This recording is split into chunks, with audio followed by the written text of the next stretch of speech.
कोई न किसे दाबेली दुनिया मतलब दी, कोई न किसे दाबेली दुनिया मतलब दी, कोई न किसे दाबेली दुनिया मतलब दी।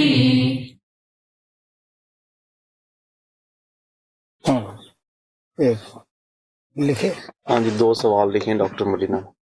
उससे महाराज जी, क्योंकि इस ग्रुप में काफ़ी ऐसे लोग हैं जिनको नाम लिए काफ़ी समय नहीं हुआ है, इसलिए क्या आप मेहरबानी करके अभ्यास की बैठक की अहमियत के बारे में कुछ बताएंगे? मैंने कुछ लोगों को देखा है कि जब वो भजन करते हैं तो अपनी उंगलियों से कान को बंद करते हैं या कान का ये जो पर्दा है इसके ऊपर अंगूठा रख करके इसको बंद करते हैं। तो क्या आप अभ्यास करने का सही तरीका, सही अवस्था बताएंगे? हाँ भाई,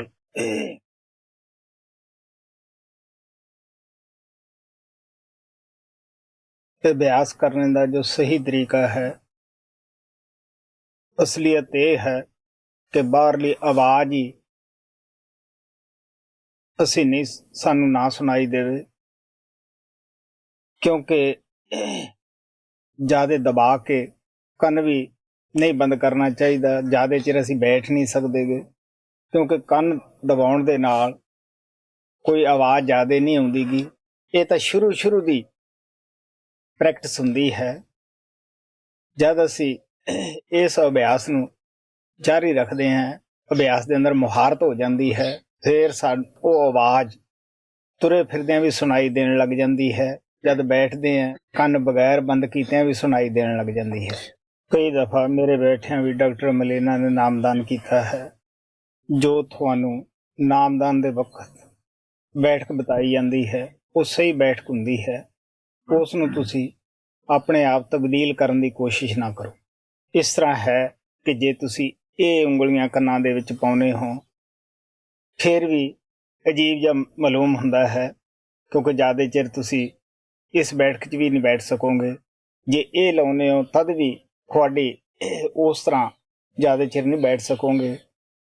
फर्ज करो अगर तुसी अंगूठे नाल कन्न बंद करदे हो, इन्ने क बंद करने के बाहरली आवाज़ ना सुनाई देवे, उस दे नाल तुहाडे सिर नूं भी टेक मिलदी है, क्योंकि कूणियां ਅਸੀਂ ਗੋਡਿਆਂ ਦੇ ਉੱਤੇ ਰੱਖ ਲੈਂਦੇ ਹਾਂ ਔਰ ਸਿਰ ਨੂੰ ਵੀ ਜ਼ਿਆਦਾ ਅਸੀਂ ਸਾਡੀ ਇਕਾਗਰਤਾ ਭੰਗ ਨਹੀਂ ਹੁੰਦੀ, ਇੱਧਰ ਉੱਧਰ ਅਸੀਂ ਨਹੀਂ ਦੇਖਦੇ ਗੇ। ਜ਼ਿਆਦਾਤਰ ਦੇਖਿਆ ਗਿਆ ਹੈ ਕਿ ਜਿਹੜੇ ਦੱਸੀ ਹੋਈ ਜੋ ਨਾਮਦਾਨ ਦੇ ਵਕਤ ਵਿਧੀ ਦੱਸੀ ਜਾਂਦੀ ਹੈ ਉਹਦੇ ਮੁਤਾਬਕ ਨਹੀਂ ਬੈਠਦੇ ਗੇ, ਉਹ ਰੈਗੂਲਰ ਹਰ ਰੋਜ਼ ਅਭਿਆਸ ਨਹੀਂ ਕਰਦੇ ਗੇ। ਜਦੋਂ ਸਾਧ ਸੰਗਤ ਦੇ ਵਿੱਚ ਆਉਂਦੇ ਹੈ ਉਦੋਂ ਉਹਨਾਂ ਦੇ ਅੰਦਰ ਤੜਫ ਪੈਦਾ ਹੋ ਜਾਂਦੀ ਹੈ ਕਿ ਅਸੀਂ ਵੀ ਅਭਿਆਸ ਕਰੀਏ, ਸਾਡੇ ਸਾਥ ਦੇ ਪ੍ਰੇਮੀ ਕਰਦੇ ਹੈ। ਫਿਰ ਕੀ ਹੈ ਕਿ ਉਹਨਾਂ ਤੋਂ ਜ਼ਿਆਦਾ ਚਿਰ ਬੈਠਾ ਨਹੀਂ ਜਾਂਦਾ। ਕਦੇ ਤਾਂ ਉਹ ਇਹ ਉਂਗਲੀ ਇਸਤੇਮਾਲ ਕਰਦੇ, ਕਦੇ ਇਹ ਕਰਦੇ ਹੈ, ਔਰ ਕਦੇ ਉਹ ਇੱਕ ਅੰਗੂਠੇ ਨਾਲ ਇੱਕ ਕੰਨ ਬੰਦ ਕਰਦੇ ਹੈ, ਕਦੇ ਦੋਨੇ ਬੰਦ ਕਰ ਲੈਂਦੇ ਹੈ, ਕਦੇ ਫਿਰ ਉਹ ਇਸ ਪੋਜੀਸ਼ਨ ਨੂੰ ਛੱਡ ਕੇ ਜਲਦੀ ਫਿਰ ਚੌਂਕੜੀ ਮਾਰ ਕੇ ਵੀ ਬੈਠ ਜਾਂਦੇ ਹੈ। ਕਿਉਂਕਿ ਆਮ ਦੇਖਣ 'ਚ ਇਹੀ ਆਉਂਦਾ ਹੈ ਕਿ ਜ਼ਿਆਦਾ ਕੁਛ ਇਹ ਉਹ ਪ੍ਰੇਮੀ ਕਰਦੇ ਹੈ ਜਿਨ੍ਹਾਂ ਦਾ ਰੈਗੂਲਰ ਰੋਜ਼ ਦਾ ਅਭਿਆਸ ਨਹੀਂ, ਔਰ ਦੇਖਾ ਦੇਖੀ ਜਦ ਉਹਨਾਂ ਦੇ ਦਿਲ ਅੰਦਰ ਤੜਫ ਪੈਦਾ ਹੁੰਦੀ ਹੈ ਫਿਰ ਉਹ ਕੋਸ਼ਿਸ਼ ਜ਼ਿਆਦਾ ਕਰਦੇ ਹੈ ਔਰ ਜ਼ਿਆਦਾ ਬੈਠ ਨਹੀਂ ਸਕਦੇ। ਉਹਨਾਂ ਦੀਆਂ ਬਾਹਾਂ ਥੱਕ ਜਾਂਦੀਆਂ, ਉਂਗਲਾਂ ਵੀ ਥੱਕ ਜਾਂਦੀਆਂ, ਅੰਗੂਠੇ ਵੀ ਥੱਕ ਜਾਂਦੇ ਹੈ। ਸੱਚਾਈ ਤਾਂ ਇਹ ਹੁੰਦੀ ਹੈ ਕਿ ਜਿਹੜੇ ਆਦਮੀ ਅਭਿਆਸ ਕਰਦੇ ਹੈ, ਜਿਨ੍ਹਾਂ ਦਾ ਅਭਿਆਸ ਬਣ ਜਾਂਦਾ ਹੈ, ਉਹਨਾਂ ਨੂੰ ਅੰਦਰੋਂ ਰਸ ਆਉਣਾ ਸ਼ੁਰੂ ਹੋ ਜਾਂਦਾ ਹੈ। ਉਹਨਾਂ ਨੂੰ ਪਤਾ ਹੀ ਜਾਂ ਤਾਂ ਬੈਠਣ ਵੇਲੇ ਹੁੰਦਾ ਜਾਂ ਜਦ ਉੱਠਣਾ ਹੈ ਉਦੋਂ ਪਤਾ ਹੁੰਦਾ, बीच में टाइम ਦਾ ਉਹਨਾਂ ਨੂੰ ਪਤਾ ਹੀ ਨਹੀਂ ਹੁੰਦਾਗਾ। ਇੰਨੀ ਉਹਨਾਂ ਨੇ ਇਕਾਗਰਤਾ ਪ੍ਰਾਪਤ ਕੀਤੀ ਹੁੰਦੀ ਹੈ। ਮੈਂ ਕੱਲ ਕੁਝ ਪ੍ਰੇਮੀਆਂ ਬਾਰੇ ਕਿਹਾ ਸੀਗਾ ਕਿ ਅਭਿਆਸ ਦੇ ਅੰਦਰ ਅੱਖਾਂ ਖੋਲ ਕੇ ਨਾ ਦੇਖੋ, ਅਸੀਂ ਤੁਹਾਨੂੰ ਛੱਡ ਕੇ ਨਹੀਂ ਜਾਂਦੇਗੇ। ਉਹ ਕੋਈ ਸਾਰੇ ਪ੍ਰੇਮੀ ਐਸੇ ਨਹੀਂ, ਸਾਰੇ ਗਰੁੱਪ ਦੇ ਅੰਦਰ ਸਿਰਫ 2 ਹੀ ਪ੍ਰੇਮੀ ਹਨ ਜਿਹੜੇ ਜਲਦੀ ਅੱਖਾਂ ਖੋਲ ਕੇ ਕਦੇ ਘੜੀ ਕਨੀ ਦੇਖਦੇ ਹੈ, ਕਦੇ ਮੇਰੇ ਕਨੀ ਦੇਖਦੇ ਹੈ, ਕਦੇ ਆਸੇ ਪਾਸੇ ਦੇਖਦੇ ਹੈ ਵੀ ਕੀ ਪ੍ਰੇਮੀ ਕਿਤੇ ਚਲੇ ਤਾਂ ਨਹੀਂ ਗਏ। ਇੱਥੋਂ ਇਹ ਪਤਾ ਲੱਗਦਾ ਹੈ ਕਿ ਇਹ ਇਹਨਾਂ ਨੇ ਅਭਿਆਸ ਸਿਰਫ ਇੱਥੇ ਆ ਕੇ ਸ਼ੁਰੂ ਕੀਤਾ ਹੈ। ਬਾਕੀ ਜਿਤਨੇ ਵੀ ਗਰੁੱਪ ਦੇ ਵਿੱਚ ਹੈ ਉਹਨਾਂ ਨੂੰ ਪਤਾ ਹੀ ਉਦੋਂ ਲੱਗਦਾ ਹੈ ਜਦ ਉੱਥੋਂ ਆਵਾਜ਼ ਦਿੱਤੀ ਜਾਂਦੀ ਹੈ। ਸਵਾਲ ਹੀ ਪੈਦਾ ਨਹੀਂ, ਉਹ ਅੱਖਾਂ ਖੋਲ ਕੇ ਦੇਖਣ। ਸੂਫੀ ਸੰਤ ਬੁੱਲੇ ਸ਼ਾਹ, ਉਹ 2-3 ਪੀੜ੍ਹੀਆਂ ਤੋਂ ਮਸੀਤ ਦੇ ਮੌਲਵੀ ਤੁਰੇ ਆਉਂਦੇ ਸਨ। ਉਹਦਾ ਪਿਤਾ ਵੀ ਸੀ, ਦਾਦਾ ਵੀ ਸੀ। ਜਦ ਉਹ ਅਨੈਤ ਸ਼ਾਹ ਦੇ ਚਰਨਾਂ ਵਿੱਚ ਗਿਆ, ਉਦੋਂ 1-2 ਉਹਨਾਂ ਨੇ ਗੱਲਾਂ ਉਹਨਾਂ ਦੇ ਨਾਲ ਕੀਤੀਆਂ ਸੀਗੀਆਂ।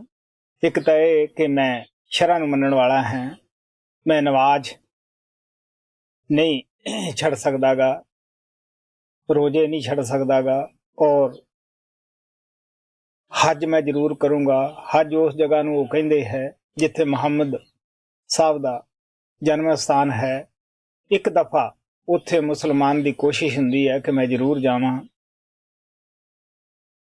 ਔਰ ਸੰਤਾਂ ਨੂੰ ਪਤਾ ਹੁੰਦਾ ਹੈ ਕਿ ਜੋ ਅਸੀਂ ਖਿਡੌਣਾ ਇਸ ਨੂੰ ਦੇ ਰਹੇ ਹਾਂ, ਵਸਤੂ ਦੇ ਰਹੇ ਹਾਂ, ਜਦ ਇਹਦਾ ਸਵਾਦ ਚੱਖੇਗਾ ਆਪਣੇ ਆਪ ਹੀ ਬਾਹਰਲੇ ਖਿਡੌਣੇ ਇਹ ਤੋਂ ਡਿੱਗ ਪੈਣਗੇ, ਬਾਹਰਲੇ ਰਸ ਛੁੱਟ ਜਾਣਗੇ, ਇਸ ਦੇ ਵਿੱਚ ਮਸਤ ਹੋ ਜਾਏਗਾ।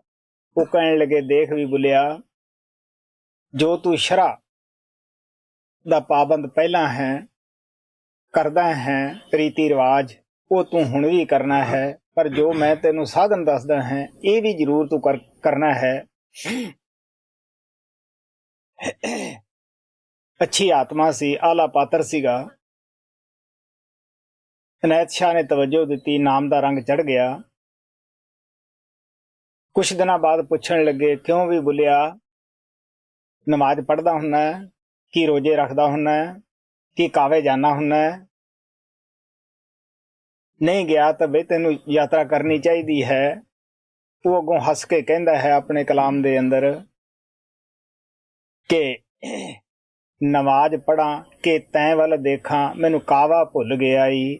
ਉਹ ਕਹਿੰਦਾ, ਮੈਂ ਹੁਣ ਨਮਾਜ਼ ਪੜ੍ਹਾਂ, ਪੁੱਠਾ ਸਿੱਧਾ ਹੋਵਾਂ, ਕਿਉਂਕਿ ਮੁਸਲਮਾਨ ਲੋਕ ਹੱਥ ਵੀ ਉਠਾਉਂਦੇ ਆ, ਜ਼ਮੀਨ ਤੇ ਵੀ ਨਿਉਂਦੇ ਹੈ, ਹਰ ਤਰ੍ਹਾਂ ਨਾਲ ਉਹ ਪ੍ਰਾਰਥਨਾ ਵੇਲੇ ਕਰਦੇ ਹੈ। ਉਹ ਆਦਾ, ਮੈਂ ਹੁਣ ਜਦੋਂ ਅੰਦਰ ਜਾਣਾ ਹੈ, ਮੈਂ ਤੇਰੇ ਕੰਨੀ ਦੇਖਾਂ, ਅੰਦਰ ਪ੍ਰਮਾਤਮਾ ਹੈ, ਬਾਹਰ ਇਨਸਾਨ ਦੀ ਸ਼ਕਲ ਵਿੱਚ ਹੈ, ਮੈਨੂੰ ਕਾਵਾ ਭੁੱਲ ਗਿਆ ਏ, ਮੈਂ ਤਾਂ ਬਿਲਕੁਲ ਉਹਦੇ ਦਾ ਭੁੱਲ ਗਿਆ ਹੈ। ਔਰ ਰੀਤੀ ਰਿਵਾਜ ਜਿਹੜਾ ਮੈਂ ਸਲਾਮਾ ਲੇਕ ਮੈਂ ਲੋਕਾਂ ਨੂੰ ਕਹਿੰਦਾ ਸਾਂ, ਵਿਹੜੇ ਵੜੀ ਯਾਰ ਦੇ ਤੇ ਭੁੱਲ ਗਈ ਸਲਾਮਾ ਲੇਕ। ਉਹ ਕਹਿੰਦਾ ਹੁਣ ਸਭ ਕੁਝ ਭੁੱਲ ਗਈ ਹੈ, ਰਿਹਾ ਨਵੇਂ ਆਦਮੀਆਂ ਦਾ। ਸੰਤ ਮਤ ਕਰਨੀ ਦਾ ਮਤ ਹੈ, ਬੁੱਧ ਵਿਚਾਰ ਦਾ ਮਤ ਨਹੀਂ। ਸਵਾਮੀ ਜੀ ਨੇ ਕਿਹਾ, ਬੁੱਧ ਦਾ ਵਿਚਾਰ ਛੱਡ ਕੇ ਕਰਨੀ ਕਰੋ। ਦੀਵਾ ਤਿਆਰ ਹੈ, ਬੱਤੀ ਤਿਆਰ ਹੈ, ਤੇਲ ਤਿਆਰ ਹੈ, ਸਿਰਫ ਤੀਲੀ ਦੀ ਜ਼ਰੂਰਤ ਹੁੰਦੀ ਹੈ। ਜਿਹੜੇ ਪ੍ਰੇਮੀ ਤਿਆਰ ਹੋ ਕੇ ਸੰਤਾਂ ਦੇ ਪਾਸ ਆਉਂਦੇ ਹੈ, ਸੰਤ ਵੀ ਉਹਦੇ ਅੰਦਰ ਨਾਮ ਦੀ ਜੋਤ ਜਗਾ ਦਿੰਦੇ ਹੈ, ਕਿਉਂਕਿ ਬਰਤਨ ਪਹਿਲਾਂ ਹੀ ਤਿਆਰ ਹੈ, ਸਿਰਫ ਇੱਕ ਤੀਲੀ ਦੀ ਜ਼ਰੂਰਤ ਪੈਂਦੀ ਹੈ। ਨਵੇਂ ਪੁਰਾਣੇ ਵਾਸਤੇ ਮੈਂ ਆਪਣੀ ਜੀਵਨ ਘਟਨਾ ਤੁਹਾਨੂੰ ਸੁਣਾਊਂਗਾ। ਉਹ ਇਹ ਹੈ ਕਿ ਬਚਪਨ ਦੇ ਵਿੱਚ ਜਦ ਸਾਨੂੰ ਸਕੂਲ ਪਾਇਆ ਗਿਆ, ਅਸੀਂ 3 ਲੜਕੇ ਸੀਗੇ, ਸਕੂਲ 'ਚ ਦਾਖਲ ਹੋਏ। 2 ਜ਼ਿਮੀਂਦਾਰਾਂ ਦੇ ਲੜਕੇ ਸੀਗੇ, ਇੱਕ ਜਲਾਹਾ ਸੀਗਾ। ਸਾਨੂੰ ਉਹਨਾਂ ਨੇ ਜੋ ਫੱਟੀ ਤੇ ਲਿਖ ਕੇ ਦਿੱਤਾ, ਉਹ ਸ਼ਾਮ ਤੱਕ ਪੂਰਾ ਯਾਦ ਕਰਕੇ ਆਪਦੇ ਟੀਚਰ ਨੂੰ ਸੁਣਾ ਦਿੱਤਾ। ਏਡੀ ਉਹ ਸਕੂਲ ਦੀ 4 ਦੀਵਾਰੀ ਸੀਗੀ। ਉਹ ਜਲਾਹਾ ਉਹ 4 ਦੀਵਾਰੀ ਦੇ ਉੱਤੇ ਚੜ੍ਹ ਕੇ ਬੈਠਾ ਰਿਹਾ। ਟੀਚਰ ਜਦ ਬਾਹਰੋਂ ਆਇਆ, ਉਹਨੂੰ ਉਹ ਪਤਾ ਲੱਗਿਆ ਵੀ ਤੈਨੂੰ ਜੋ ਮੈਂ ਲਿਖ ਕੇ ਦਿੱਤਾ ਸੀਗਾ ਉਹ ਯਾਦ ਕੀਤਾ। ਉਹ ਕੰਧ ਤੇ ਬੈਠਾ ਕਹਿਣ ਲੱਗਿਆ, ਤੈਨੂੰ ਕੀ, ਮੈਂ ਆਪੇ ਯਾਦ ਕਰ ਲੂੰਗਾ। ਅਸੀਂ ਦੇਖਦੇ ਰਹੇ ਹਾਂ, ਉਹ ਸਾਰੀ ਜ਼ਿੰਦਗੀ ਉਸਾ ਹੀ ਰਿਹਾ, ਦੁੱਖ ਤਕਲੀਫਾਂ ਬਗੈਰ ਪੜ੍ਹਨ ਤੋਂ ਉਹਨੇ ਪਾਈਆਂ। ਇਸੇ ਤਰ੍ਹਾਂ ਸਾਡੇ ਬਹੁਤ ਸਾਰੇ ਸਤਸੰਗੀ ਭਰਾ ਵੀ ਹੈ, ਮਾਫ ਕਰਨਾ, ਗੁੱਸਾ ਨਾ ਕਰਨਾ। ਬਹੁਤ ਸਾਰਾ ਨਾਮ ਮਿਲ ਜਾਂਦਾ ਹੈ, ਉਹ ਕਮਾਈ ਕਰਦੇ ਹੈ, ਗੁਰੂ ਦਾ ਕਿਹਾ ਮੰਨਦੇ ਹੈ, ਗੁਰੂ ਦੇ ਤਨ ਮਨ ਵਾਰਦੇ ਹੈ। ਜੈਸੀ ਉਹਨਾਂ ਨੂੰ ਬੈਠਕ ਬਤਾਈ ਜਾਂਦੀ ਹੈ, ਉਸ ਨੂੰ ਤਬਦੀਲ ਨਹੀਂ ਕਰਦੇਗੇ। ਉਸੇ ਬੈਠਕ ਜੋ ਬੈਠਦੇ ਹੈ, ਉਹੀ ਸ਼ਰਧਾ ਪਿਆਰ ਰੋਜ਼ ਬਣਿਆ ਰਹਿੰਦਾ ਹੈ। ਕਈ ਇਸ ਤਰ੍ਹਾਂ ਕਰਦੇ ਹੈ ਜਿਸ ਤਰ੍ਹਾਂ ਉਹ ਜਲਾਹੇ ਨੇ ਕੀਤਾ ਕਿ ਅਸੀਂ ਕਰ ਲਾਂਗੇ, ਕੱਲ ਕਰ ਲਾਂਗੇ, ਫੇਰ ਕਰ ਲਾਂਗੇ। ਉਹ ਕੱਲ ਕਰਦੇ ਕਰਦੇ ਆਪਦੀ ਜ਼ਿੰਦਗੀ ਬਤੀਤ ਕਰ ਜਾਂਦੇ ਹੈ। ਜੋ ਸੰਤਾਂ ਦੇ ਕਹੇ ਮੁਤਾਬਕ ਨਾਮ ਦੀ ਕਮਾਈ ਕਰਦੇ ਹੈ, ਇਹ ਬੜੀ ਬਰੀਕੀ ਨਾਲ ਸਮਝਣ ਦੀ ਬਾਤ ਹੈ। ਸੰਤਾਂ ਦੇ ਪਾਸ ਪ੍ਰਮਾਤਮਾ ਨੇ ਖਿਮਾਦਾਨ ਰੱਖਿਆ ਹੁੰਦਾ ਹੈ। ਸੱਚਾ ਖਿਮਾਦਾਨ ਸੰਤ ਹੀ ਦੇ ਸਕਦੇ ਹੈ, ਹੋਰ ਕਿਸੇ ਨੂੰ ਅਧਿਕਾਰ ਨਹੀਂ ਹੁੰਦਾਗਾ। ਔਰ ਜਦ ਮੈਂ ਕੋਲੰਬੀਆ ਵਿੱਚ ਗਿਆ ਹਾਂ, ਡਾਕਟਰ ਡੂਕੇ ਦੇ ਜਗ੍ਹਾ ਦੇ ਵਿੱਚ, ਉੱਥੇ ਬਹੁਤ ਸਾਰੇ ਈਸਾਈ ਮਤ ਦੇ ਮੁਤਲਕ ਸਵਾਲ ਜਵਾਬ ਹੁੰਦੇ ਰਹੇ, ਕਿਉਂਕਿ ਆਮ ਤੌਰ ਤੇ ਅਸੀਂ ਲੋਕ ਮਹਾਤਮਾ ਦੇ ਗਿਆ ਪਿੱਛੋਂ ਉਹਨਾਂ ਤੇ ਸ਼ਰਧਾ ਲਿਆਉਂਦੇ ਹਾਂ ਔਰ ਅੰਧ ਵਿਸ਼ਵਾਸ ਅਸੀਂ ਕਰਦੇ ਹਾਂ ਕਿ ਸਾਨੂੰ ਉਹ ਬਖਸ਼ਣਗੇ। ਇਹ ਆਪਣੇ ਆਪ ਨਾਲ ਵੀ ਧੋਖਾ ਹੈ ਔਰ ਦੁਨੀਆ ਨੂੰ ਵੀ ਅਸੀਂ ਧੋਖਾ ਦੇ ਰਹੇ ਹੁੰਦੇ ਹਾਂ। ਜੋ ਪ੍ਰੇਮੀ ਆਤਮਾ ਈਸਾ ਦੀ ਸ਼ਰਨ ਵਿੱਚ ਆਈਆਂ, ਉਹਨਾਂ ਵਾਸਤੇ ਵਾਕਿਆ ਹੀ ਉਹ ਮੁਕਤੀ ਦਾਤਾ ਸੀ। ਉਹਨਾਂ ਨੂੰ ਉਸਨੇ ਖਿਮਾ ਦੇ ਦਿੱਤੀ। ਆਪਣਾ ਜੋ ਫਰਜ਼ ਸੀ ਈਸਾ ਦਾ, ਉਹ ਪੂਰਾ ਕਰ ਦਿੱਤਾ। ਜੋ ਪ੍ਰਮਾਤਮਾ ਨੇ ਡਿਊਟੀ ਲਾਈ ਸੀ, ਉਹ ਜਦੋਂ ਦੇਹ ਵਿੱਚ ਸਨ, ਉਹ ਪੂਰਾ ਕਰ ਦਿੱਤਾ। ਲੇਕਿਨ ਅੱਜ ਜੋ ਅਸੀਂ ਇਹ ਕਹਿੰਦੇ ਹਾਂ ਕਿ ਉਹਨਾਂ ਤੇ ਭਰੋਸਾ ਰੱਖਿਆ ਜਾਏ, ਉਹ ਸਾਨੂੰ ਖਿਮਾ ਦੇਣਗੇ, ਮੁਕਤੀ ਦੇਣਗੇ, ਜਦ ਅਸੀਂ ਉਹਨਾਂ ਨੂੰ ਦੇਖਿਆ ਹੀ ਨਹੀਂ ਔਰ ਸਾਡੀ ਉਹਨਾਂ ਨੇ ਜ਼ਿੰਮੇਵਾਰੀ ਨਹੀਂ ਲਈ, ਔਰ ਇਦੋਂ ਵੱਧ ਅਸੀਂ ਅੰਧ ਵਿਸ਼ਵਾਸ ਹੋਰ ਕੀ ਕਰ ਸਕਦੇ ਹਾਂ। ਇਸੇ ਤਰ੍ਹਾਂ ਬਾਈਬਲ ਦੇ ਵਿੱਚ ਆਉਂਦਾ ਹੈ ਕਿ ਈਸਾ ਨੇ ਬਹੁਤ ਸਾਰੇ ਲੋਕਾਂ ਨੂੰ ਅੱਖਾਂ ਦਿੱਤੀਆਂ, ਰੋਗੀਆਂ ਦੇ ਰੋਗ ਦੂਰ ਕੀਤੇ। ਉਹ ਆਪਣੀ ਸ਼ਕਤੀ ਰੋਟੀ ਔਰ ਪਾਣੀ ਵਿੱਚ ਡਾਲ ਦਿੰਦੇ ਸਨ। ਜੋ ਲੋਕ ਖਾਂਦੇ ਸਨ ਉਹਨਾਂ ਤੇ ਪ੍ਰਭਾਵ ਹੁੰਦਾ ਸੀਗਾ। ਪਿਆਰਿਓ, ਸੰਤ ਚਾਹੁਣ ਆਪਣੀ ਸ਼ਕਤੀ ਉਸ ਨੂੰ ਦੇ ਸਕਦੇ ਹੈ ਜਿਹਨੂੰ ਵੀ ਚਾਹੁਣ, ਬਚਨ ਦੁਆਰਾ ਵੀ, ਅੱਖਾਂ ਦੁਆਰਾ ਵੀ ਔਰ ਮਨ ਆਤਮਾ ਦੁਆਰਾ ਵੀ ਉਹ ਪ੍ਰਭਾਵਿਤ ਕਰ ਦਿੰਦੇ ਹੈ। ਬਗੈਰ ਆਪਣੇ ਸਥੂਲ ਸਰੀਰ ਦੀ ਹਰਕਤ ਕਰੇ ਤੋਂ ਬਿਨਾਂ ਹੀ ਐਸਾ ਆਮ ਤੌਰ ਤੇ ਸੰਤ ਕਰਦੇ ਹੈ। ਜੋ ਲੋਕ ਉਹਨਾਂ ਦੇ ਪ੍ਰਭਾਵ ਹੇਠ ਆਉਂਦੇ ਹੈ, ਉਹਨਾਂ ਨਾਲ ਐਸਾ ਹੀ ਉਹ ਕਰਦੇ ਹੈ। ਉਹ ਜਿਸ ਚੀਜ਼ ਨੂੰ ਛੂਹ ਜਾਂਦੇ ਹੈ, ਲੰਗਰ ਨੂੰ ਛੂਹਦੇ ਹੈ, ਜੋ ਲੋਕ ਖਾਂਦੇ ਹੈ, ਉਹਨਾਂ ਉੱਤੇ ਉਹ ਅੱਛਾ ਪ੍ਰਭਾਵ ਹੁੰਦਾ ਹੈ। ਉਹ ਨਾਮ ਜਪਣ ਲੱਗ ਜਾਂਦੇ ਹੈ। ਮਹਾਰਾਜ ਸਾਵਣ ਸਿੰਘ ਕਹਿੰਦੇ ਹੁੰਦੇ ਸੀਗੇ, ਜੋ ਅਸੀਂ ਸੰਤਾਂ ਦੀਆਂ ਇਹਨਾਂ ਗੱਲਾਂ ਨੂੰ ਕਰਾਮਾਤ ਕਹਿੰਦੇ ਹੈ, ਇਹ ਸਿਰਫ ਉਹੀ ਆਦਮੀ ਕਰਾਮਾਤ ਕਹਿੰਦੇ ਹੈ ਕਿ ਜਿਨ੍ਹਾਂ ਲੋਕਾਂ ਨੇ ਉਹਨਾਂ ਸੰਤਾਂ ਦੇ ਦਰਸ਼ਨ ਨਹੀਂ ਕੀਤੇ ਹੁੰਦੇਗੇ। ਜੋ ਲੋਕ ਸੰਤਾਂ ਦੇ ਸੇਵਕ ਹੁੰਦੇ ਹੈ, ਉਹਨਾਂ ਨੂੰ ਪਤਾ ਹੁੰਦਾ ਹੈ ਕਿ ਇਹ ਕਰਾਮਾਤ ਨਹੀਂ ਹੁੰਦੀਗੀ, ਇਹ ਪਿਆਰ ਹੁੰਦਾ ਹੈ ਔਰ ਇਹ ਇੱਕ ਖਿਮਾਦਾਨ ਹੁੰਦਾ ਹੈ। ਅਸੀਂ ਦੇਖਦੇ ਹਾਂ ਕਿ ਈਸਾਈ ਜਗਤ ਦੇ ਅੰਦਰ ਉਸੇ ਤਰ੍ਹਾਂ ਜਦੋਂ ਰਸਮ ਕਰਦੇ ਹੈ, ਰੋਟੀ ਵੰਡੀ ਜਾਂਦੀ ਹੈ, ਹੋਰ ਪਾਣੀ ਪਿਲਾਇਆ ਜਾਂਦਾ ਹੈ, ਕਿ ਈਸਾ ਇਸ ਤਰ੍ਹਾਂ ਕਰਦੇ ਸਨ। ਸਵਾਲ ਤਾਂ ਇਹ ਹੈ ਕਿ ਹੁਣ ਰਸਮੀ ਹੈ ਕਿ ਅਸੀਂ ਉਹ ਈਸੇ ਜਿੰਨੀ ਤਾਕਤ ਪੈਦਾ ਕਰੀਏ ਕਿ ਈਸਾ ਕਿਸ ਤਾਕਤ ਦਾ ਮਾਲਕ ਸੀਗਾ ਔਰ ਉਹ ਤਾਕਤ ਪੈਦਾ ਕਰੀਏ, ਈਸਾ ਨੂੰ ਆਪਦੇ ਅੰਦਰ ਪ੍ਰਗਟ ਕਰੀਏ, ਉਹ ਤੋਂ ਪੁੱਛੀਏ ਪ੍ਰਗਟ ਕਰਕੇ ਕਿ ਸਾਡੇ ਤੇ ਖਿਮਾ ਕਰੋ, ਦਇਆ ਕਰੋ, ਅਸੀਂ ਤੁਹਾਡੇ ਪਾਸ ਆਏ ਹਾਂ। ਫਿਰ ਪਤਾ ਲੱਗੇ ਕਿ ਸਾਡੀ ਉਹ ਜ਼ਿੰਮੇਵਾਰੀ ਉਠਾਉਂਦਾ ਹੈ ਜਾਂ ਨਹੀਂ ਉਠਾਉਂਦਾ। ਸੰਤਾਂ ਦੀ ਅਗਾਧ ਗਤੀ ਹੁੰਦੀ ਹੈ। ਅਸੀਂ ਉਹਨਾਂ ਨੂੰ ਸਮਝਣ ਦੇ ਵਿੱਚ ਅਸਮਰੱਥ ਹੁੰਦੇ ਹਾਂ। ਕੋਈ ਭਾਗ ਵਾਲਾ ਉੱਤਮ ਜੀਵ ਹੀ ਹੈ ਜਿਹੜਾ ਉਹਨਾਂ ਨੂੰ ਸਮਝਦਾ ਹੈ। ਆਮ ਤੌਰ ਤੇ ਦੇਖਿਆ ਜਾਂਦਾ ਹੈ ਮਹਾਤਮਾ ਜਿਨ੍ਹਾਂ ਸਮਾਜਾਂ ਦੇ ਅੰਦਰ ਕਮਾਈ ਵਾਲੇ ਪੈਦਾ ਹੋਏ ਹੈ, ਮਗਰੋਂ ਅਸੀਂ ਲੋਕ ਉਹਨਾਂ ਦੇ ਰਸਤੇ ਨੂੰ ਭੁੱਲ ਜਾਂਦੇ ਹਾਂ। ਜੋ ਤਾਕਤ ਉਹਨਾਂ ਦੇ ਅੰਦਰ ਕੰਮ ਕਰਦੀ ਸੀ ਉਸ ਨੂੰ ਵੀ ਭੁੱਲ ਜਾਂਦੇ ਹਾਂ। ਸਿਰਫ ਰੀਤੀ ਰਿਵਾਜ ਦੇ ਵਿੱਚ ਹੀ ਅਸੀਂ ਮੁਕਤੀ ਸਮਝਦੇ ਹਾਂ। ਮੈਂ ਜਿਸ ਸਮਾਜ ਅੰਦਰ ਪੈਦਾ ਹੋਇਆ ਹਾਂ ਉਹ ਸਿੱਖ ਸਮਾਜ ਹੈ। ਆਮ ਤੌਰ ਦੇ ਉੱਤੇ ਉਹ ਸਮਾਜ 'ਚ ਦੱਸਿਆ ਜਾਂਦਾ ਹੈ ਕਿ ਗੁਰੂ ਗੋਬਿੰਦ ਸਿੰਘ ਤੋਂ ਮਗਰੋਂ ਕੋਈ ਗੁਰੂ ਨਹੀਂ ਹੋ ਸਕਦਾਗਾ। ਉਹਨਾਂ ਤੇ ਇਤਬਾਰ ਲਿਆਓ, ਭਰੋਸਾ ਕਰੋ, ਉਹ ਹੀ ਤੁਹਾਨੂੰ ਬਖਸ਼ੇਗਾ। ਲੇਕਿਨ ਉਹਨਾਂ ਦੀ ਕਿਸੇ ਲੇਖਣੀ ਅੰਦਰ ਐਸਾ ਨਹੀਂ ਲਿਖਿਆ, ਬਲਕਿ ਉਹ ਗੁਰੂ ਦੀ ਮਹਿਮਾ ਗਾਉਂਦੇ ਹੈ, ਵਕਤ ਗੁਰੂ ਦੀ ਮਹਿਮਾ ਗਾਉਂਦੇ ਹੈ। ਪੇਟ ਪ੍ਰਚਾਰਕਾਂ ਨੇ, ਜੀਵ ਦੇ ਸਵਾਦੂਆਂ ਨੇ ਇੱਥੋਂ ਤੱਕ ਉਸ ਮਹਾਤਮਾ ਦੇ ਮੁਤਲਕ ਲਿਖ ਦਿੱਤਾ ਕਿ ਉਹ ਸ਼ਿਕਾਰ ਖੇਡਦੇ ਹੁੰਦੇ ਸਨ। ਲੇਕਿਨ ਅਸੀਂ ਸੰਤਾਂ ਨੂੰ ਕੀ ਸਮਝ ਸਕਦੇ ਹਾਂ ਕਿ ਉਹ ਕਿਉਂ ਸ਼ਿਕਾਰ ਖੇਡਦੇ ਸਨ ਜਾਂ ਉਹਨਾਂ ਨੇ ਕਿਸ ਦਾ ਸ਼ਿਕਾਰ ਕਿਸ ਲਈ ਕੀਤਾ। ਪੰਜਾਬ ਦੇ ਅੰਦਰ ਉਹਨਾਂ ਨੇ ਇੱਕ ਗਿਰਝ ਦਾ ਸ਼ਿਕਾਰ ਕੀਤਾ ਸੀਗਾ, ਕਿਉਂਕਿ ਗੁਰੂ ਗੋਬਿੰਦ ਸਿੰਘ ਸਰੀਰ ਕਰਕੇ ਬਹੁਤ ਮਜ਼ਬੂਤ ਸਨ ਔਰ ਤੀਰ ਚਲਾਉਣ ਦੇ, ਤਲਵਾਰ ਚਲਾਉਣ ਦੇ ਬੜੇ ਧਨੀ ਸਨ।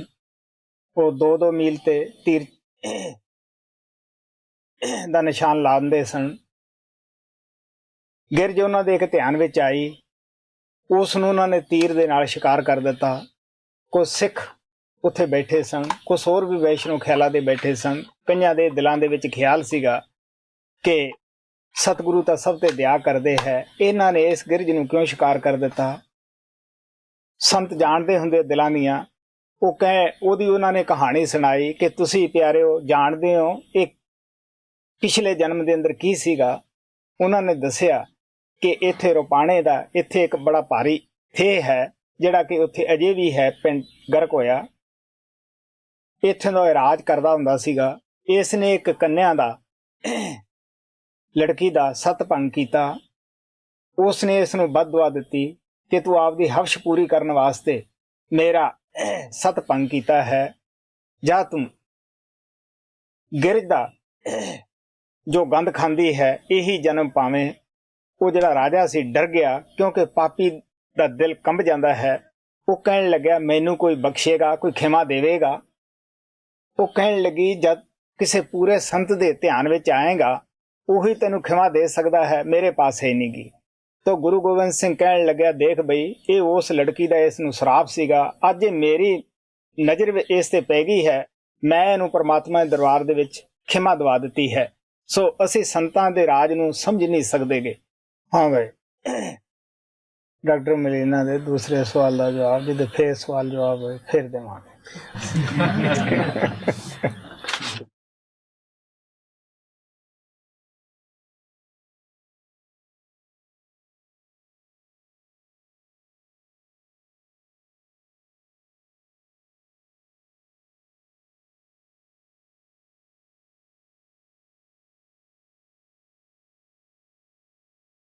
ਹਾਂ ਵੇ ਆਪਣੇ ਗੁਰੂ ਸਾਵਣ ਕਿਰਪਾਲ ਦੇ ਚਰਨਾਂ ਵਿੱਚ ਨਮਸਕਾਰ ਹੈ।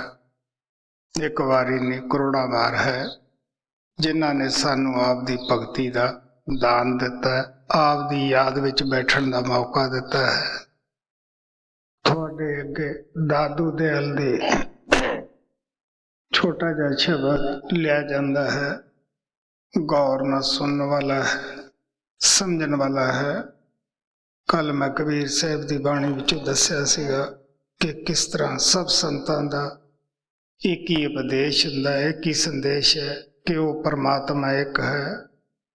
ਉਸ ਦੇ ਮਿਲਣ ਦਾ ਜੋ ਸਾਧਨ ਹੈ, ਜੋ ਤਰੀਕਾ ਹੈ, ਉਹ ਵੀ ਇੱਕ ਹੈ।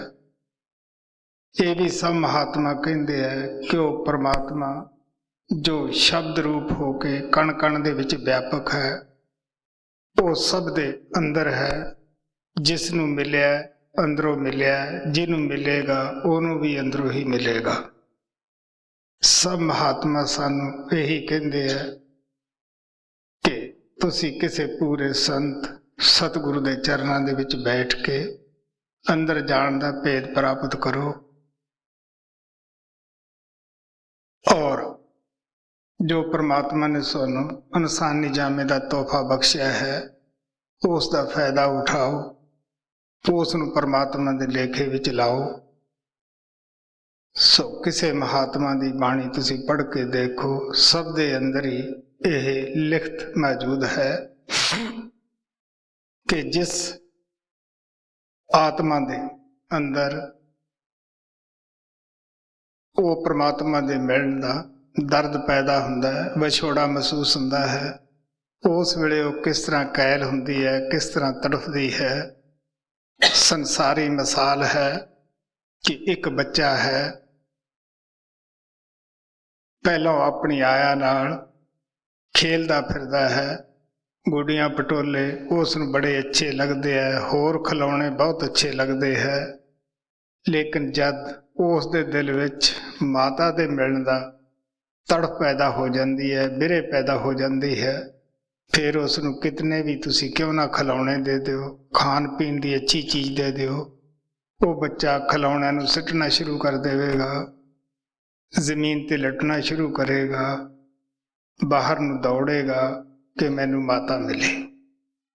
ਇਹ ਵੀ ਅਸੀਂ ਸਮਝਦੇ ਹਾਂ ਕਿ ਮਾਤਾ ਬੇਸ਼ੱਕ ਕਿਤਨਾ ਵੀ ਕਾਰੋਬਾਰ ਕਿਉਂ ਨਾ ਕਰਦੀ ਹੋਵੇ, ਜਦ ਉਹ ਦੇਖਦੀ ਹੈ ਕਿ ਬੱਚਾ ਮੇਰੇ ਵਾਸਤੇ ਤੜਫਦਾ ਹੈ, ਵਿਲਕਦਾ ਹੈ, ਉਸ ਮਾਤਾ ਤੋਂ ਵੀ ਰਿਹਾ ਨਹੀਂ ਜਾਂਦਾ। ਬੇਵਸ ਹੋ ਕੇ ਆਪਣੇ ਬੱਚੇ ਨੂੰ ਛਾਤੀ ਨਾਲ ਲਾਉਂਦੀ ਹੈ, ਜੋ ਵੀ ਉਸ ਬੱਚੇ ਦੀ ਜ਼ਰੂਰਤ ਹੈ ਉਹ ਪੂਰੀ ਕਰਦੀ ਹੈ। ਇਹ ਇੱਕ ਦੁਨਿਆਵੀ ਮਾਂ ਦੀ ਮਿਸਾਲ ਹੈ, ਦੁਨਿਆਵੀ ਬੱਚੇ ਦੀ ਮਿਸਾਲ ਹੈ। ਲੇਕਿਨ ਜੋ ਕੁਲ ਮਾਲਕ ਹੈ, ਜਿਸ ਦੇ ਅਸੀਂ ਸਾਰੇ ਬੱਚੇ हैं, ਔਰ ਉਹੀ ਸਾਡੀ ਸੱਚੀ ਮਾਤਾ ਹੈ, ਉਹੀ ਪਿਤਾ ਹੈ, ਉਹੀ ਭੈਣ ਭਰਾ ਹੈ। ਜਦ ਅਸੀਂ ਵੀ ਵਿਸ਼ੇ ਵਿਕਾਰਾਂ ਦੀ ਦੁਨੀਆ ਦੀ ਮਾਨ ਵਡਿਆਈ ਖੇਡ ਵਿੱਚ ਮਸਤ ਹੈ, ਉਹ ਪ੍ਰਮਾਤਮਾ ਵੀ ਆਰਾਮ ਨਾਲ ਆਪਣੇ ਘਰ ਸੱਚਖੰਡ ਦੇ ਵਿੱਚ ਬੈਠਾ ਹੈ। ਲੇਕਿਨ ਜਦ ਅਸੀਂ ਉਸ ਦੇ ਵਾਸਤੇ ਤੜਫਦੇ ਹਾਂ, ਦਿਲ ਦੇ ਵਿੱਚ ਫਰਿਆਦ ਕਰਦੇ ਹਾਂ, ਉਸ ਵੇਲੇ ਉਹ ਪ੍ਰਮਾਤਮਾ ਤੋਂ ਵੀ ਰਿਹਾ ਨਹੀਂ ਜਾਂਦਾ। ਉਹ ਜ਼ਰੂਰ, ਕਿਉਂਕਿ ਉਹਦਾ ਰਹਿਮਤ ਦਾ ਜੋ ਦਰਬਾਰ ਹੈ ਹਰ ਵੇਲੇ ਹੀ ਖੁੱਲ੍ਹਾ ਰਹਿੰਦਾ ਹੈ। ਅਗਰ ਉਹਦਾ ਬੂਹਾ, ਉਹਦਾ ਦਰਬਾਰ ਬੰਦ ਹੋ ਜਾਵੇ, ਉਹਨੂੰ ਕੋਈ ਰਹਿਮ ਦਾ ਸਮੁੰਦਰ ਨਹੀਂ ਕਹਿ ਸਕਦਾਗਾ।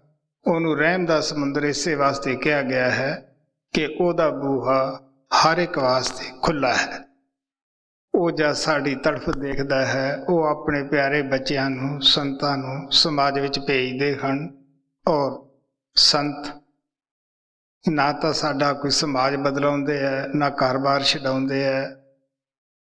ਉਹ ਸਾਨੂੰ ਗ੍ਰਸਤ ਦੇ ਵਿੱਚ ਰਹਿੰਦੇ ਹੋਇਆਂ ਨੂੰ ਬਲਕਿ ਅੱਛੀ ਤਰ੍ਹਾਂ ਸਮਝਾਉਂਦੇ ਹੈ ਕਿ ਤੁਸੀਂ ਗ੍ਰਸਤ ਦੀਆਂ ਜ਼ਿੰਮੇਵਾਰੀਆਂ ਹਨ, ਉਹਨਾਂ ਨੂੰ ਵੀ ਪੂਰੀਆਂ ਕਰੋ। ਇਹਦੇ ਵਿੱਚ ਰਹਿੰਦੇ ਹੋਏ ਤੁਸੀਂ ਉਸ ਪ੍ਰਮਾਤਮਾ ਵਾਸਤੇ ਵੀ 2-4 ਘੰਟੇ ਭਗਤੀ ਵਾਸਤੇ, ਅਭਿਆਸ ਵਾਸਤੇ ਕੱਢੋ।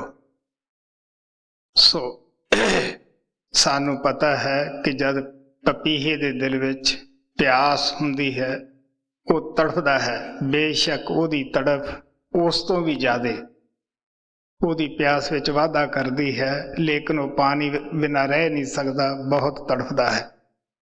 ਇਸੇ ਤਰ੍ਹਾਂ ਪਤੰਗਾ ਜੋ ਹੈ ਇਹ ਜੋਤੀ ਦਾ ਆਸ਼ਿਕ ਹੁੰਦਾ ਹੈ। ਉਹ ਇਹ ਨਹੀਂ ਦੇਖਦਾ ਕਿ ਇਹ ਪ੍ਰਕਾਸ਼ ਜੋ ਹੈ, ਲਾਈਟ ਜੋ ਹੈ, ਇਹ ਹਰੀਜਨਾਂ ਦੇ ਘਰੇ ਜਲਦੀ ਹੈ ਜਾਂ ਪੰਡਤਾਂ ਦੇ ਘਰੇ ਜਾਂ ਹੋਰ ਕਿਸੇ ਨੀਵੀਂ ਜਾਤ ਵਾਲੇ ਦੇ ਜਲਦੀ ਹੈ। ਨਹੀਂ, ਉਹ ਤਾਂ ਪ੍ਰਕਾਸ਼ ਦਾ ਆਸ਼ਿਕ ਹੁੰਦਾ ਹੈ।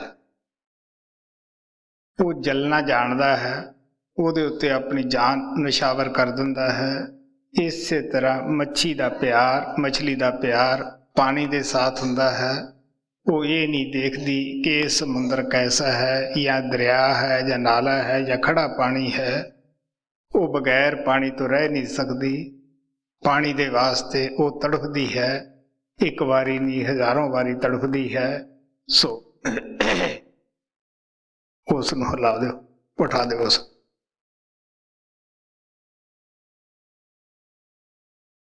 ਉਹ ਹਜ਼ਾਰਾਂ ਵਾਰੀ ਤੜਫਦੀ ਹੈ, ਉਹ ਹਜ਼ਾਰਾਂ ਵਾਰੀ ਤੜਫਦੀ ਹੈ। ਇਸੇ ਤਰ੍ਹਾਂ ਜਿਸ ਆਤਮਾ ਦੇ ਅੰਦਰ ਤੜਫ ਪੈਦਾ ਹੋ ਜਾਂਦੀ ਹੈ ਉਸ ਪਰਮਾਤਮਾ ਦੇ ਮਿਲਣ ਦੀ, ਉਹ ਦਿਨ ਰਾਤ ਪਹੁੰਚੇ ਹੋਏ ਸਾਧੂ ਸੰਤਾਂ ਦੇ ਹਾੜੇ ਕੱਢਦਾ ਹੈ, ਮਗਰ ਮਗਰ ਫਿਰਦਾ ਹੈ। ਉਹ ਪਰਮਾਤਮਾ ਬੇਖਬਰ ਨਹੀਂ ਹੁੰਦਾ। ਮੈਂ ਆਪਣੀ ਜ਼ਿੰਦਗੀ ਸਦਾ ਹੀ ਤੁਹਾਨੂੰ ਦੱਸਦਾ ਹੁੰਦਾ ਹੈ ਕਿ ਮੇਰੇ ਦਿਲ ਅੰਦਰ ਬਚਪਨੇ ਤੋਂ ਹੀ ਉਸ ਪਰਮਾਤਮਾ ਵਾਸਤੇ ਤੜਪ ਸੀ, ਜਿਹਨੂੰ ਮੈਂ ਦੇਖਿਆ ਨਹੀਂ ਸੀ। ਔਰ ਮੈਂ ਸਦਾ ਹੀ ਪੁਕਾਰਦਾ ਸਾਂ ਕਿ ਮੈਂ ਤੈਨੂੰ ਦੇਖਿਆ ਨਹੀਂ, ਮੈਂ ਤੈਨੂੰ ਜਾਣਦਾ ਨਹੀਂ। ਅਗਰ ਤੂੰ ਹੈ ਤਾਂ ਮੈਨੂੰ ਵੀ ਦਰਸ਼ਨ ਦੇ। ਮੈਂ ਵੀ ਇੱਕ ਤੇਰੀ ਆਤਮਾ ਹਾਂ, ਮੈਂ ਵੀ ਤੇਰਾ ਬੱਚਾ ਹਾਂ। ਮੈਂ ਬਗੈਰ ਕਿਸੇ ਲਾਗ ਲਪੇਟ ਤੋਂ, ਬਗੈਰ ਕਿਸੇ ਵਿਤਕਰੇ ਤੋਂ ਮੌਲਵੀਆਂ ਪਾਸ ਵੀ ਜਾਂਦਾ ਰਿਹਾ ਹਾਂ, ਉਹਨਾਂ ਨਾਲ ਵੀ ਪਿਆਰ ਕਰਦਾ ਰਿਹਾ ਹਾਂ, ਪੰਡਤਾਂ ਦੇ ਪਾਸ ਵੀ ਜਾਂਦਾ ਰਿਹਾ ਹਾਂ। ਸਿੱਖਾਂ ਦੇ ਅੰਦਰ ਤਾਂ ਮੈਂ ਪੈਦਾ ਹੀ ਹੋਇਆ ਸੀਗਾ, ਉਹਨਾਂ ਦੇ ਵੀ ਧਰਮ ਗੁਰੂਆਂ ਪਾਸ ਬੜੇ ਪਿਆਰ ਨਾਲ ਜਾਂਦਾ ਰਿਹਾ ਹਾਂ। ਆਪਦੇ ਸ਼ੰਕਾ ਨਿਮਰਤ ਕਰਦਾ ਰਿਹਾ ਹੈ। ਲੇਕਿਨ ਜਦ ਫੇਰ ਪੜ੍ਹਾਈ ਦੀ ਤਰਫ, ਗੁਰੂ ਗ੍ਰੰਥ, ਕਬੀਰ ਸਾਹਿਬ, ਹੋਰ ਭਗਤਾਂ ਦੀ ਬਾਣੀ ਦੀ ਤਰਫ ਖਿਆਲ ਜਾਂਦਾ ਤਾਂ ਦਿਲ ਵਿੱਚ ਬੜੀ ਤੜਫ ਉੱਠਦੀ ਸੀ। ਬੜਾ ਹੀ ਦਿਲ ਤੜਫਦਾ ਸੀਗਾ ਕਿ ਇਸ ਦੇ ਅੰਦਰ ਜਿਸ ਸੰਤ ਗੁਰੂ ਦੀ ਇਤਨੀ ਮਹਿਮਾ ਹੈ ਉਹ ਮੈਨੂੰ ਕਿਉਂ ਨਹੀਂ ਮਿਲਦਾਗਾ। ਅਗਰ ਹੈ ਤਾਂ ਮੈਨੂੰ ਮਿਲੇ। ਇਹ ਦਿਲ ਦੀ ਆਸ ਕਿਰਨ ਜੋ ਤੜਫ ਸੀ ਉਹ ਬਾਬਾ ਬਿਸ਼ਨ ਦਾਸ ਨੂੰ ਮਿਲ ਕੇ ਪੂਰੀ ਹੋਈ। ਲੇਕਿਨ ਉਹ ਬੜੇ ਸਖਤ ਸਾਧੂ ਸਨ। ਮੈਂ ਸਦਾ ਹੀ ਦੱਸਦਾ ਹੁੰਦਾ ਹੈ ਕਿ ਉਹ ਕਿਸੇ ਨੂੰ ਪਾਸ ਫਟਕਣ ਨਹੀਂ ਦਿੰਦੇ ਹੁੰਦੇ ਸਨ। ਲੇਕਿਨ ਉਹਨਾਂ ਤੋਂ ਵੀ ਜੋ ਭੇਦ ਮਿਲਿਆ ਉਹ ਬੜਾ ਹੀ ਛੋਟਾ ਸੀ ਔਰ ਨਿਚਲੇ ਮੰਡਲਾਂ ਦਾ ਸੀ। ਸਿਰਫ 2 ਹੀ ਮੰਡਲਾਂ ਦਾ, ਬਰਮ ਤੱਕ ਦਾ ਭੇਦ, ਜੋ ਕਿ ਸ੍ਰੀ ਚੰਦ ਗੁਰੂ ਨਾਨਕ ਦੇ ਪੁੱਤਰ ਦੇ ਰਹੇ ਸਨ, ਉਹ ਉਹਨਾਂ ਦੇ ਪਾਸ ਸੀ। ਸੋ ਇਹ ਵੀ ਉਹਨਾਂ ਦੀ ਦਇਆ ਸੀ। ਮੈਂ ਦੱਸਦਾ ਹੁੰਦਾ ਕਿ ਬਾਬਾ ਬਿਸ਼ਨ ਦਾਸ ਖੂਹ ਦਾ ਡੱਡੂ ਨਹੀਂ ਸੀ, ਉਹ ਬੜਾ ਹੀ ਖੁੱਲੀ ਉਡਾਰੀ ਵਾਲਾ ਸੀ। ਉਹ ਦੱਸਦੇ ਹੁੰਦੇ ਸਨ ਕਿ ਬੇਟਾ ਇਹਦੇ ਉੱਪਰ ਵੀ ਹੈ ਕੁਛ ਜਿਹਦਾ ਮੇਰੇ ਦਿਲ ਵਿੱਚ ਤੜਫ ਹੈ, ਖੋਜ ਹੈ, ਲੇਕਿਨ ਮੈਨੂੰ ਉਹ ਮਿਲੀ ਨਹੀਂ। ਅਗਰ ਤੈਨੂੰ ਮਿਲ ਜਾਵੇ ਤਾਂ ਤੂੰ ਮੈਨੂੰ ਦੱਸ ਪਾਉਣੀ ਹੈ। ਅਗਰ ਮੈਨੂੰ ਉੱਪਰ ਮਿਲਿਆ ਮੈਂ ਵੀ ਤੈਨੂੰ ਦੱਸੂਗਾ। ਤੁਸੀਂ ਦੇਖ ਲਓ ਬਹੁਤ ਸਾਰੇ ਛੋਟੇ ਜਿਨ੍ਹਾਂ ਨੂੰ ਕਿ ਹਾਲਾਂਕਿ ਪਹਿਲੀ ਮੰਜ਼ਿਲ ਦਾ ਵੀ ਭੇਦ ਨਹੀਂ ਹੁੰਦਾ, ਅਗਰ ਐਸੇ ਗੁਰੂਆਂ ਦਾ ਵੀ ਅਸੀਂ ਆਸਰਾ ਛੱਡੀਏ ਉਹ ਕਦ ਕਹਿੰਦੇ ਹੈ ਕਿ ਅਸੀਂ ਅਧੂਰੇ ਹਾਂ। ਕਬੀਰ ਸਾਹਿਬ ਨੇ ਕਿਹਾ ਘਟ ਨਾ ਕਿਸੇ ਕਹਾਇਆ, ਸਭ ਕਹਿੰਦੇ ਹੈ ਪਾਇਆ। ਕੌਣ ਘਟ ਕਹਾਉਂਦਾ ਹੈ? ਲੇਕਿਨ ਇਹ ਵੀ ਕੋਈ ਪਵਿੱਤਰ ਆਤਮਾ ਹੈ ਜਿਹੜੀਆਂ ਇਹ ਕਹਿ ਦਿੰਦੀਆਂ ਕਿ ਸਾਡੇ ਪਾਸ ਤਾਂ ਬਹੁਤ ਥੋੜੀ ਪੂੰਜੀ ਹੈ। ਮੈਂ ਆਪਣੀ ਘਟਨਾ ਦੱਸਦਾ ਹੁੰਦਾ। ਉਹ ਪ੍ਰੇਮੀ ਆਮ ਤੌਰ 'ਤੇ ਮੈਨੂੰ ਅਜੇ ਵੀ ਮਿਲਦੇ ਆ, ਸੰਸਾਰ ਵਿੱਚ ਜਿਉਂਦੇ ਹੈ, ਕਿ ਜਿਨ੍ਹਾਂ ਨੇ ਗੁਰੂ ਗ੍ਰੰਥ ਸਾਹਿਬ ਦਾ ਪਾਠ ਵੀ ਰਖਾਇਆ, ਮੈਨੂੰ ਘਰ ਅੰਦਰ ਸੱਦਿਆ ਕਿ ਅਸੀਂ ਤੁਹਾਨੂੰ ਗੁਰੂ ਧਾਰਨ ਕਰਨਾ ਚਾਹੁੰਦੇ ਹਾਂ। ਮੈਂ ਹੱਸ ਪਿਆ। ਮੈਂ ਕਿਹਾ ਹਾਲ ਤੱਕ ਤਾਂ ਮੈਂ ਚੇਲਾ ਬਣਨ ਵਾਲੇ ਵੀ ਰਾਹ 'ਤੇ ਨਹੀਂ ਤੁਰਿਆਗਾ। ਸੋ ਇਹ ਦੇਖੀ ਜਾਏਗੀ, ਜਦ ਮੌਜ ਆਏਗੀ। ਤੁਸੀਂ ਵੀ ਖੋਜ ਕਰੋ, ਅਸੀਂ ਵੀ ਕਰਦੇ ਹਾਂ। ਮੈਂ ਇਹ ਵੀ ਦੱਸਿਆ ਕਿ ਮੈਂ ਸੱਚੇ ਦਿਲੋਂ ਜਿਸ ਸਾਧੂ ਪਾਸ ਗਿਆ, ਜੋ ਕੁਛ ਉਹਦੇ ਪਾਸ ਸੀ ਉਹਨੇ ਮੈਥੋਂ ਲੁਕੋਇਆ ਨਹੀਂ, ਬਲਕਿ ਖੁਦ ਹੀ ਕਿਹਾ ਕਿ ਮੈਂ ਤੈਨੂੰ ਦੇਣ ਨੂੰ ਤਿਆਰ ਹਾਂ, ਪਰ ਵਸਤੂ ਇਤਨੀ ਹੈ। ਮੈਂ ਕਦੇ ਵੀ ਕਿਸੇ ਸਾਧੂ ਦੀ ਆਪਦੀ ਜ਼ਿੰਦਗੀ 'ਚ ਨਿੰਦਿਆ ਨਹੀਂ ਕਰੀ, ਨਾ ਮੈਂ ਨਿੰਦਿਆ ਕਰਨ ਦੇ ਵਿੱਚ ਵਿਸ਼ਵਾਸ ਹੀ ਕਰਦਾ ਹਾਂ, ਕਿਉਂਕਿ ਨਿੰਦਿਆ ਕਿਸੇ ਦੀ ਕਰ ਲੈਣੀ ਆਸਾਨ ਹੈ, ਲੇਕਿਨ ਉਹਦੇ ਵਰਗਾ ਬਣਨਾ ਬੜਾ ਹੀ ਮੁਸ਼ਕਿਲ ਹੁੰਦਾ ਹੈ। ਗੁਰੂ ਨਾਨਕ ਨੇ ਕਿਹਾ ਰੀਸਾਂ ਕਰੇ ਤਨਾੜੀਆਂ ਜੋ ਸਾਹਿਬ ਦਰ ਖੜੀਆਂ। ਤਾਂ ਉਹ ਮਹਾਰਾਜ ਜੀ ਕਹਿੰਦੇ ਹੁੰਦੇ ਸਨ ਕਿ ਅਗਰ ਕਿਸੇ ਜਗ੍ਹਾ ਅੱਗ ਲੱਗੀ ਹੈ, ਕੋਈ ਪਹਾੜ ਦੀ ਚੋਟੀ 'ਤੇ ਖੜਾ ਹੈ, ਉਸ ਨੂੰ ਪਤਾ ਹੈ ਕਿ ਕਿੱਥੇ ਲੱਗੀ ਹੈ, ਉਹਨੂੰ ਕੀ ਜ਼ਰੂਰਤ ਹੈ। ਇਸੇ ਤਰ੍ਹਾਂ ਉਹ ਪਰਮਾਤਮਾ ਸੱਚਖੰਡ ਵਿੱਚ ਬੈਠਾ ਹੈ, ਉਹਨੂੰ ਸਾਡੀ ਤੜਫ ਦਾ ਗਿਆਨ ਹੁੰਦਾ ਹੈ, ਉਹ ਬੇਖਬਰ ਨਹੀਂ ਹੁੰਦਾ। ਉਸ ਨੇ ਦਿਆਲੂ ਕਿਰਪਾਲ ਨੂੰ ਹੁਕਮ ਦਿੱਤਾ ਕਿ ਬਈ ਮੇਰੀ ਯਾਦ ਵਿੱਚ ਦਿਨ ਰਾਤ ਕਿਸੇ ਆਤਮਾ ਨੇ ਕਰ ਰੱਖੀ ਹੈ, ਤੂੰ ਜਾ ਕੇ ਉਸ ਆਤਮਾ ਦੀ ਪਿਆਸ ਬੁਝਾ। ਮੈਂ ਦੱਸਦਾ ਹੁੰਦਾ ਹੈ ਕਿ 45 ਸਾਲ ਮਹਾਰਾਜ ਸਾਬਰ ਨੇ ਸੱਚੇ ਨਾਮ ਦਾ ਹੋਕਾ ਦਿੱਤਾ। ਉਹਨਾਂ ਨੇ ਦੋਨੇ ਹੱਥੀਂ ਰੂਹਾਨੀਅਤ ਦੀ ਦੌਲਤ ਲੁਟਾਈ। ਲੋਕ ਜੈਸਾ ਜੈਸਾ ਕਿਸੇ ਦਾ ਭਾਂਡਾ ਸੀ, ਬਰਤਨ ਸੀ, ਕੱਪ ਸੀ, ਵੈਸੀ ਵੈਸੀ ਵਸਤੂ ਉਹਨਾਂ ਤੋਂ ਪ੍ਰਾਪਤ ਕਰਦੇ ਰਹੇ। ਇਸੇ ਤਰ੍ਹਾਂ 25 ਸਾਲ ਮਹਾਰਾਜ ਕਿਰਪਾਲ ਨੇ ਉਸ ਸਚਾਈ ਦਾ, ਰੂਹਾਨੀਅਤ ਦਾ ਹੋਕਾ ਦਿੱਤਾ। ਉਹ ਸਦਾ ਕਹਿੰਦੇ ਰਹੇ ਕਿ ਬਈ ਦੇਣੇ ਵਾਲੇ ਦਾ ਕੀ ਕਸੂਰ ਹੈ, ਸਵਾਲ ਤਾਂ ਲੈਣ ਵਾਲੇ ਦਾ ਹੈ। ਸੋ ਇਸ ਵਾਸਤੇ ਜੈਸਾ ਕਿਸੇ ਦਾ ਬਰਤਨ ਸੀ, ਵੈਸਾ ਵੈਸਾ ਉਹ ਮਹਾਤਮਾ ਦੁਨੀਆ ਨੂੰ ਦੇ ਗਿਆ ਹੈ। ਉਹ ਅੱਜ ਵੀ ਰਹਿਮਤ ਕਰ ਰਿਹਾ ਹੈ। ਉਹ ਖੁਦ ਹੀ ਬਿਨਾਂ ਬੁਲਾਇਆ ਹੀ, ਜੈਸੇ ਮੈਂ ਦੱਸਦਾ ਹਾਂ ਕਿ ਦਾਦੂ ਦਿਆਲ ਦੇ ਦਿਲ ਵਿੱਚ ਤੜਫ ਸੀ, ਤੋ ਦਾਦੂ ਦਿਆਲ ਨੂੰ ਵੀ ਗਾਇਬ ਵਿੱਚ ਆ ਕੇ ਬਚਪਨ ਵਿੱਚ ਉਹ ਪਰਮਾਤਮਾ ਖੁਦ ਹੀ ਸਾਧੂ ਦਾ ਰੂਪ ਧਾਰ ਕੇ ਮਿਲਿਆ ਔਰ ਪ੍ਰਸ਼ਾਦੀ ਦਿੱਤੀ, ਉਹ ਸਚਾਈ ਦੇ ਨਾਲ ਜੋੜਿਆ। ਐਸੀ ਹੀ ਦਸ਼ਾ ਮੇਰੀ ਸੀ ਕਿ ਉਹ ਕਿਰਪਾਲ ਦੇ ਰੂਪ ਵਿੱਚ ਬਿਨਾਂ ਬੁਲਾਇਆ ਆਇਆ, ਜਿਹਨੂੰ ਮੈਂ ਕਦੇ ਦੇਖਿਆ ਨਹੀਂ ਸੀ, ਨਾ ਮੈਂ ਉਹਦੀ ਕਦੇ ਨਿੰਦਿਆ ਸੁਣੀ ਸੀ, ਨਾ ਮੈਂ ਕਦੇ ਵਡਿਆਈ ਸੁਣੀ ਸੀ। ਹੁਣ ਤੁਸੀਂ ਸੋਚ ਕੇ ਦੇਖ ਸਕਦੇ ਹੋ ਕਿ ਮਹਾਤਮਾ ਅੰਤਰਜਾਮੀ ਹੁੰਦੇ ਹੈ, ਉਹ ਗਰੀਬ ਨਵਾਜ ਹੁੰਦੇ ਹੈ, ਪਰ ਕੋਈ ਗਰੀਬ ਬਣੇ। ਜਿਹਨੂੰ ਤੁਸੀਂ ਦੇਖਿਆ ਨਾ ਹੋਵੇ, ਜਿਹਨੂੰ ਤੁਸੀਂ ਸੁਣਿਆ ਨਾ ਹੋਵੇ, ਉਹ ਤੁਹਾਨੂੰ 500-600 ਕਿਲੋਮੀਟਰ ਤੋਂ ਸੰਦੇਸ਼ ਭੇਜੇ ਕਿ ਵੀ ਘਰੇ ਰਹੀਂ, ਮੈਂ ਤੇਰੇ ਪਾਸ ਆਉਣਾ ਹੈ। ਮੈਂ ਬਚਪਨ ਤੋਂ ਜੈਸਾ ਤੁਹਾਨੂੰ ਦੱਸਦਾ ਹੁੰਦਾ ਹੈ ਕਿ ਕਦੇ ਵੀ ਕਿਸੇ ਮਹਾਤਮਾ ਦੇ ਨਾਲ ਨਫ਼ਰਤ ਨਹੀਂ ਕੀਤੀ, ਭਾਵੇਂ ਉਹਦੇ ਭਗਵੇਂ ਕੱਪੜੇ ਹੈ, ਭਾਵੇਂ ਉਹ ਕੈਸਾ ਹੀ ਹੈ, ਮੰਗਤਾ ਵੀ ਕਿਉਂ ਨਹੀਂ, ਮੈਂ ਫਿਰ ਵੀ ਕਿਹਾ ਕਿ ਇਹ ਰੱਬ ਦੇ ਨਾਂ ਤੇ ਤਾਂ ਬਣਿਆ ਹੋਇਆ ਹੈ, ਇਹਦੇ ਅੰਦਰ ਵੀ ਆਤਮਾ ਹੈ, ਉਹ ਵੀ ਪਰਮਾਤਮਾ ਦੀ ਅੰਸ਼ ਹੈ। ਸੋ ਜਦ ਉਹ ਆਏ, ਤੁਹਾਡੇ ਪਾਸ ਹੀ ਲਾਲਾ ਜੀ ਬੈਠੇ ਹੈ, ਮੈਂ ਇਹਨਾਂ ਸਭ ਨੂੰ ਬੁਲਾਇਆ ਕਿ ਮਹਾਰਾਜ ਨੇ ਆਉਣਾ ਹੈ, ਲੇਕਿਨ ਉਹ ਮਹਾਰਾਜ ਦੇਖਿਆ ਨਹੀਂ ਸੀ ਕਿ ਉਹ ਕੈਸਾ ਹੈ। ਔਰ ਮੈਂ ਨਹੀਂ ਉਹਨੂੰ ਪੁੱਛਿਆ ਕਿ ਤੂੰ ਗ੍ਰਸਤੀ ਹੈ ਜਾਂ ਤੇਰੇ ਬੱਚੇ ਹਨ ਜਾਂ ਤੂੰ ਕਿਸ ਜਾਤ ਦਾ ਹੈ, ਤੂੰ ਇੱਥੇ ਕਾਹਦੇ ਵਾਸਤੇ ਆਇਆ ਹੈ। ਐਸੇ ਸਵਾਲ ਜਿਤਨੇ ਵੀ ਸਨ, ਕਿਉਂਕਿ ਮੈਂ ਬਚਪਨ ਤੋਂ ਹੀ ਇਹਨਾਂ ਨੂੰ ਅਲੱਗ ਰੱਖਿਆ ਹੋਇਆ ਸੀਗਾ, ਤਾਂ ਮੈਂ ਉਹਨਾਂ ਨੂੰ ਪਿਆਰ ਨਾਲ ਕਿਹਾ ਕਿ ਮੇਰਾ ਦਿਲ ਦਿਮਾਗ ਜੋ ਹੈ ਇਹ ਖਾਲੀ ਹੈ। ਮੈਨੂੰ ਨਹੀਂ ਪਤਾ ਕਿ ਤੁਹਾਡੇ ਤੇ ਕੋਈ ਸਵਾਲ ਕਰਨਾ ਹੈ ਜਾਂ ਨਹੀਂ ਕਰਨਾ। ਉਹ ਹੱਸ ਕੇ ਕਹਿਣ ਲੱਗੇ, ਮੈਂ ਖਾਲੀ ਜਗ੍ਹਾ ਦੇਖ ਕੇ ਤੇਰੇ ਪਾਸ ਆਇਆ ਹਾਂ। ਦਿਮਾਗੀ ਪਹਿਲਵਾਨ, ਦਿਮਾਗੀ ਕੁਸ਼ਤੀਆਂ ਕਰਨ ਵਾਲੇ, ਉਹ ਕਹਿੰਦੇ ਮੇਰੇ ਪਾਸ ਬਹੁਤ ਹਨ, ਮੇਰੇ ਆਲੇ ਉਦਾਲੇ ਬਹੁਤ ਹਨ। ਸੋ ਖਾਲੀ ਜਗ੍ਹਾ ਜਿਹੜੇ ਮਿਲ ਜਾਵੇ, ਸਾਨੂੰ ਪਤਾ ਹੈ ਕਿ ਉੱਥੇ ਉਹ ਪਰਮਾਤਮਾ, ਉਹ ਗੁਰੂ, ਉਹ ਦੇਵ, ਉਹ ਜ਼ਰੂਰ ਬੈਠਦਾ ਹੈ। ਸੋ ਜਦੋਂ ਸਾਡੇ ਦਿਲ ਵਿੱਚ ਤੜਫ ਹੁੰਦੀ ਹੈ, ਉਹ ਜ਼ਰੂਰ ਸਾਡੀ ਤੜਫ ਪੂਰੀ ਕਰਦਾ ਹੈ। ਸੋ ਇਸੇ ਤਰ੍ਹਾਂ ਦਾਦੂ ਦਿਆਲ ਦੇ ਦਿਲ ਅੰਦਰ ਤੜਫ ਸੀ। ਸੋ ਜਿਸ ਨੂੰ ਪਿਆਸ ਲੱਗੀ ਹੁੰਦੀ ਹੈ, ਉਹ ਇਹ ਨਹੀਂ ਕਹਿੰਦਾ ਕਿ ਪਾਣੀ ਹਿੰਦੂ ਦਾ ਹੈ, ਇਹ ਮੁਸਲਮਾਨ ਦਾ ਹੈ, ਜਾਂ ਸਿੱਖ ਦਾ ਹੈ, ਜਾਂ ਈਸਾਈ ਦਾ ਹੈ। ਉਹਨੂੰ ਪਤਾ ਹੈ ਕਿ ਮੈਂ ਤਾਂ ਪਿਆਸ ਬੁਝਾਉਣੀ ਹੈ। ਇਸੇ ਤਰ੍ਹਾਂ ਪਿਆਰਿਓ, ਜੇ ਸਾਡੇ ਦਿਲ ਅੰਦਰ ਸੱਚੀ ਬਿਰਹਾ ਹੈ, ਸੱਚੀ ਤੜਫ ਹੈ, ਕਿ ਅਸੀਂ ਉਸ ਗੁਰੂ ਤੋਂ ਇਹੋ ਜਿਹੇ ਸਵਾਲ ਕਰ ਸਕਾਂਗੇ ਕਿ ਤੂੰ ਗ੍ਰਸਤੀ ਹੈ ਜਾਂ ਤੂੰ ਪੰਡਤ ਹੈ ਜਾਂ ਸਿੱਖ ਹੈ, ਤੂੰ ਕੌਣ ਹੈ।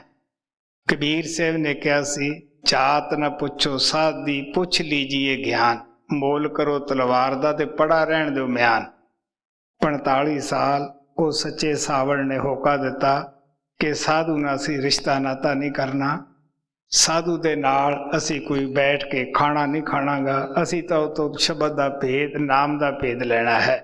ਸੋ ਸਕੂਲਾਂ ਕਾਲਜਾਂ ਦੇ ਅੰਦਰ ਸਾਡੇ ਉਸਤਾਦ ਈਸਾਈ ਵੀ ਹੁੰਦੇ ਹਨ, ਸਿੱਖ ਵੀ ਹੁੰਦੇ ਹਨ, ਹਿੰਦੂ ਵੀ ਹੁੰਦੇ ਹਨ, ਮੁਸਲਮਾਨ ਵੀ ਹੁੰਦੇ ਹਨ।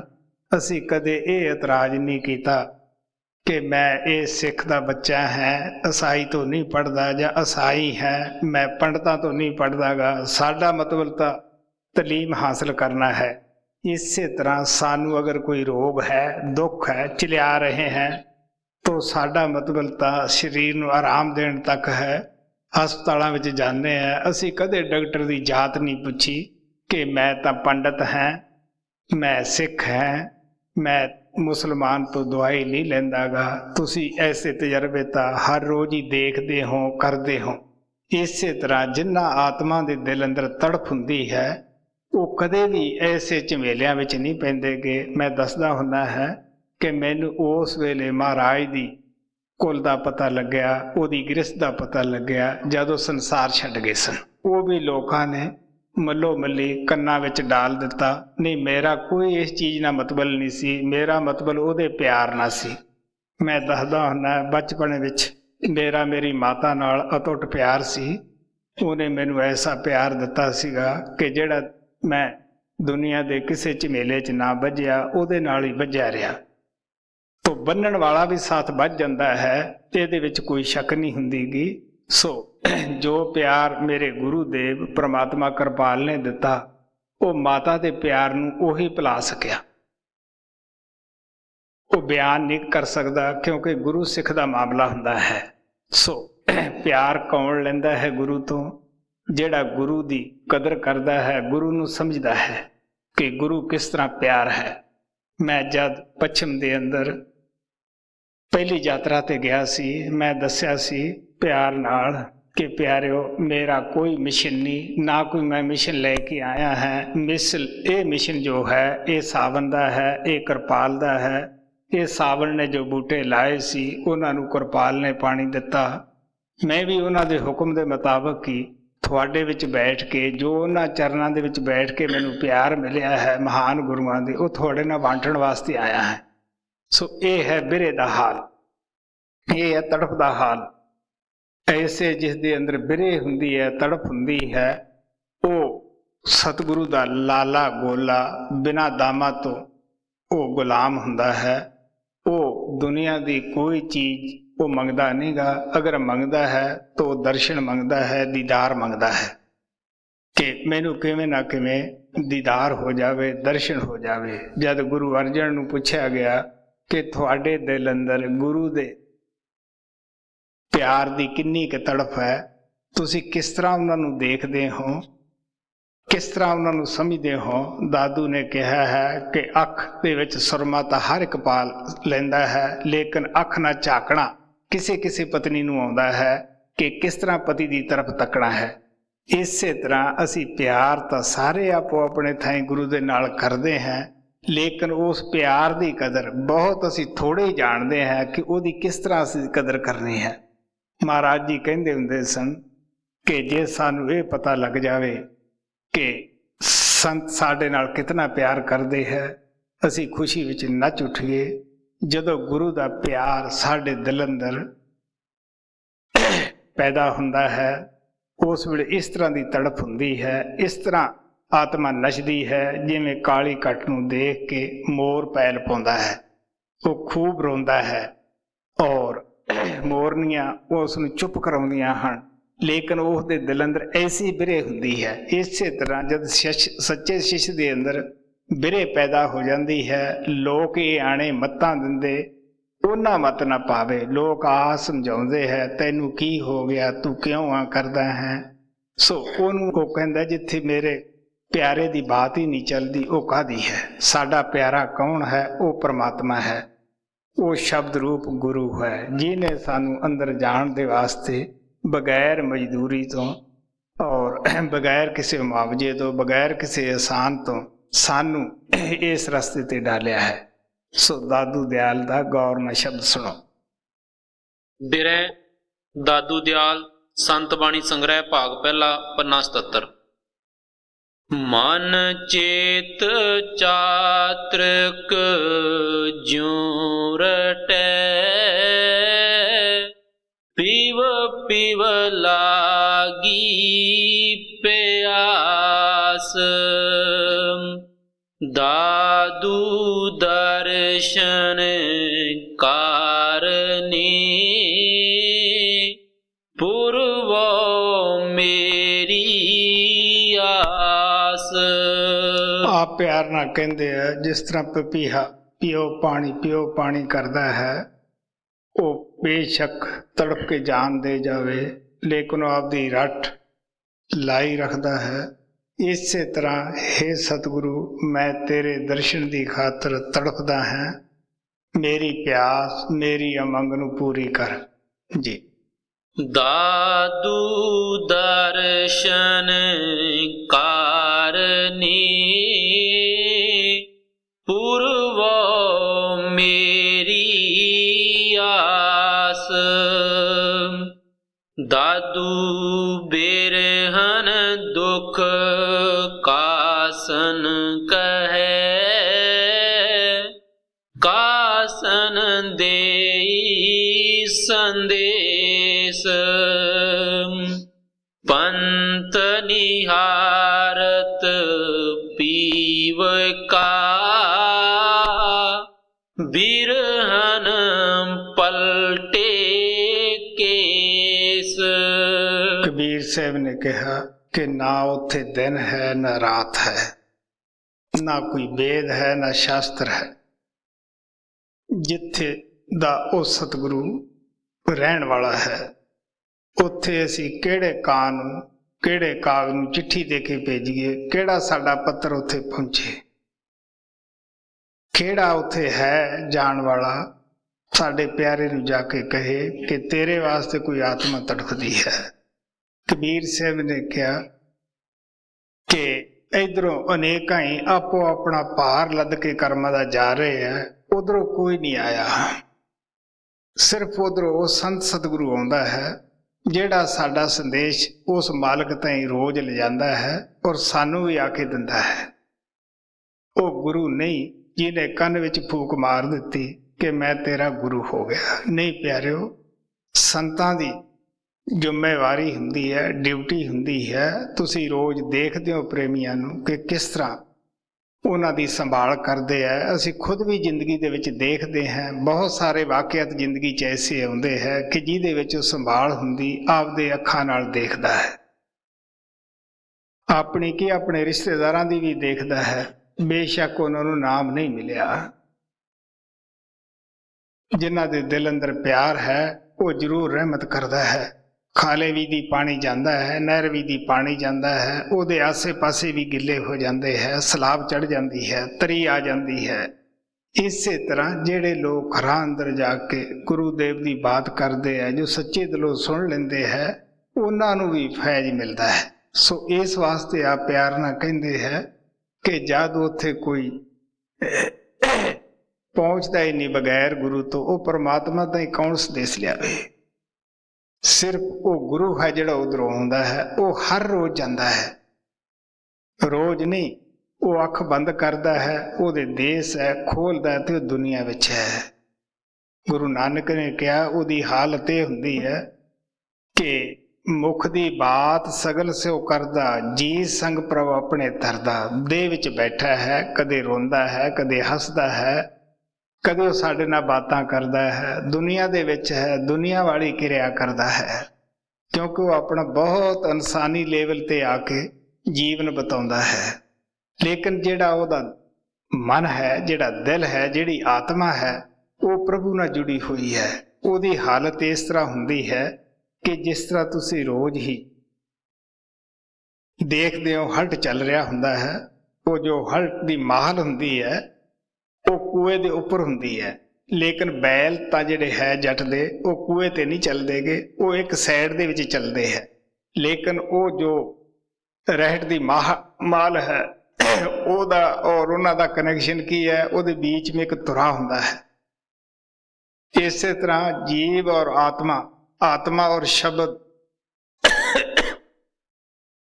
ਉਹ ਕੜੀ ਹੈ, ਉਹ ਡੋਰੀ ਹੈ ਪਰਮਾਤਮਾ ਦੇ ਨਾਲ ਜੁੜਨ ਦੀ।